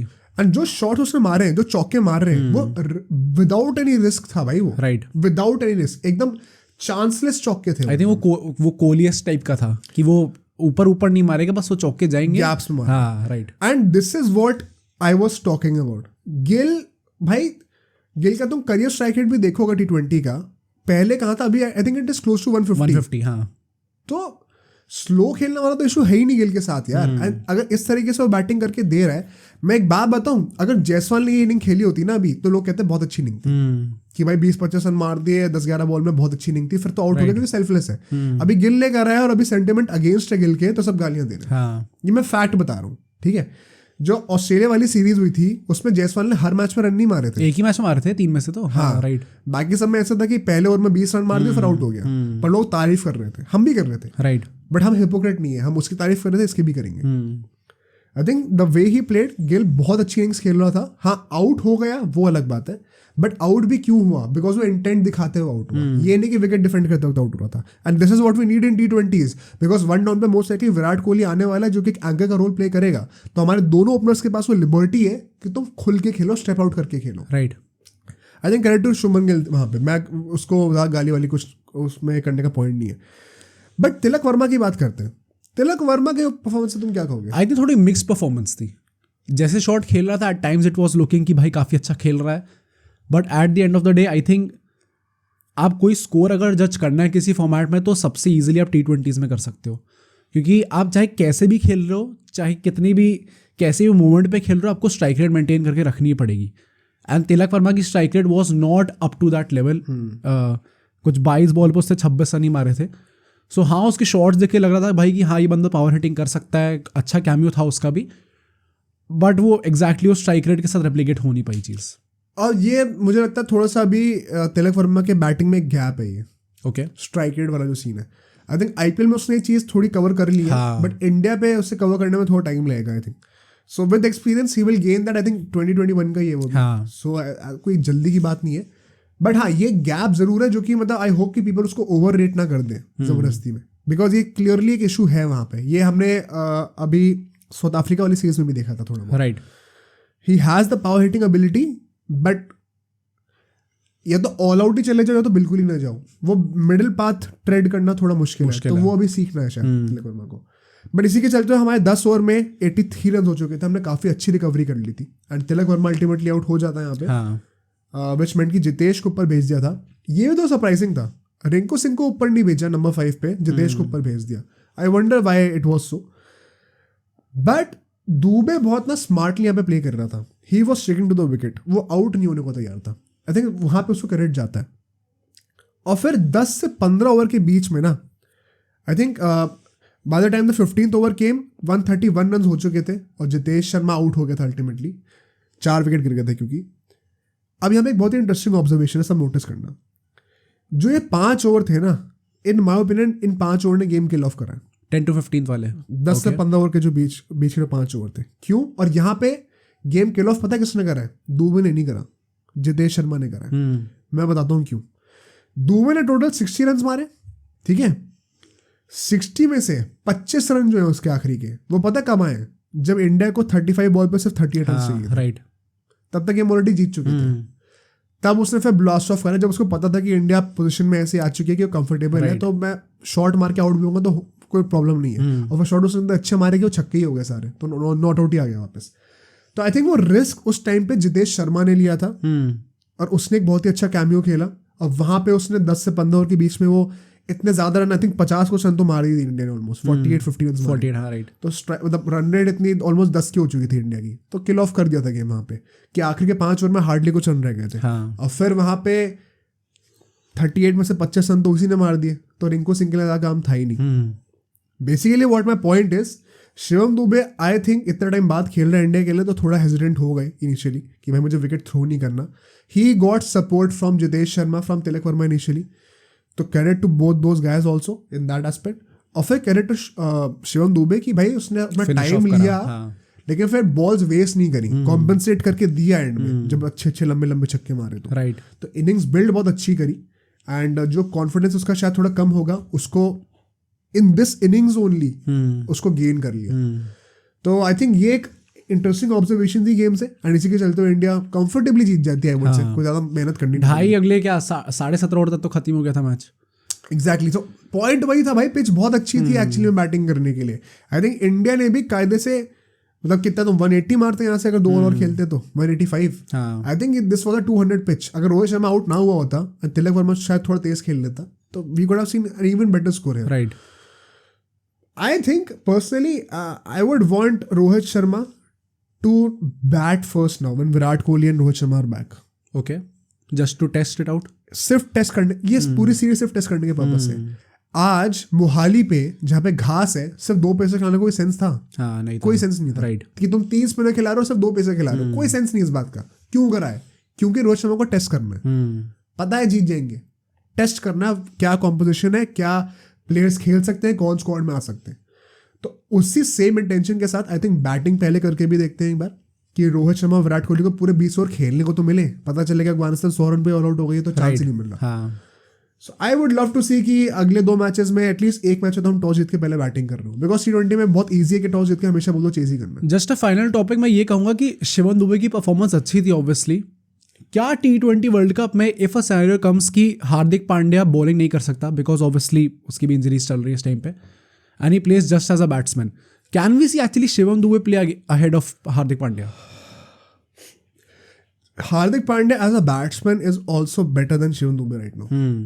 ठीक है, बहुत अंडरस्टिमेट करते हैं. पॉइंट इज क्या वो एक बॉलिंग ऑप्शन प्रोवाइड कर पाएगा फिर? वही मुझे ऐसा लगता है as of now, specially after the world cup final loss, मुझे नहीं लगता कि रोहित शर्मा दोबारा वो गलती करना चाहता है. हाँ, मजबूरी में कि नंबर 8 पे एक बैट्समैन ना हो, बॉलिंग ऑलराउंडर बेसिकली, और अपने स्टार्टिंग के 7 बैट्समैन में एक बैटिंग ऑलराउंडर ना हो.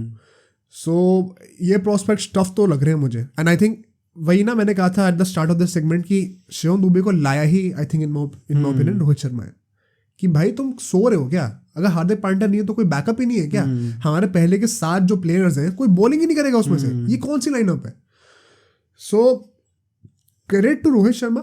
And if by chance CSK के अंडर शिवम दुबे का एक बहुत अच्छा आईपीएल जाता है and Hardik Pandya kind of struggles, you may be can entertain a possibility जहां पे शिवम दुबे को खेलने को हमें देखने को मिले. May be not in every game, may be हो सकता है स्विच भी कर रहे हो, एटलीस्ट स्क्वाड में तो आ सकता है वो, जस्ट बिकॉज ऑफ फैक्ट कि वो फास्ट बॉलिंग ऑलराउंडर वाला ऑप्शन देके देता है. तो स्क्वाड में तो आने का बहुत अच्छा चांस है. He just has to have a great IPL. बस वही एक स्लॉट रह गया उसको फुलफिल करना. Right. But all in all any other thoughts from the game? और क्या ऑब्जर्वेशन थी तुम्हारी? आई थिंक अच्छा गेम था ओवरऑल. बॉलिंग में आई थिंक बॉलिंग में we did pretty good. Batting में maybe as you said ना कि पहले बैटिंग करके देखते हैं ताकि हम भी देख सकते हैं कि सारे प्लेयर्स अपना आराम से खेले 20 ओवर लेके. लेट्स सी कि सारे प्लेयर्स कैसे खेल सकते हैं एक साथ. एंड सेकंड में जब विराट कोहली आएगा तो और भी मजा आएगा भाई, जब रोहित शर्मा विराट कोहली साथ में देखने को मिलेंगे. आई होप ये कम्युनिकेशन गैप जो है थोड़ा सा जो इस बार देखने को मिला हमें शुभमन गिल और रोहित शर्मा के बीच में, that becomes better. And another interesting point will be कि क्या शुभमन गिल स्टार्ट करेगा, क्या इंजरी देने वाले हम लोग उसकी इस बार शुभमन गिल की, या फिर यशस्वी जायसवाल स्टार्ट करेगा. Let's see that. But I think that's all for today and now let's end the podcast. भाई जितने भी लोग देख रहे हैं अभी तक ये पॉडकास्ट को, पहले तो भाई प्लीज़ लाइक कर दो, सब्सक्राइब नहीं किया सब्सक्राइब कर दो. जिन दोस्तों को तुम चाहते हो वो लोग ऐसी टाइप की वीडियोस देखें, उनके साथ शेयर करो. एंड जो नेक्स्ट वीडियो होने वाली है वो कौन सी होनी चाहिए? वो भाई आपको यहाँ पे दिख जाएगी, तो उसको भी देखिए और बिल्कुल बताइए आपको कैसी लगी.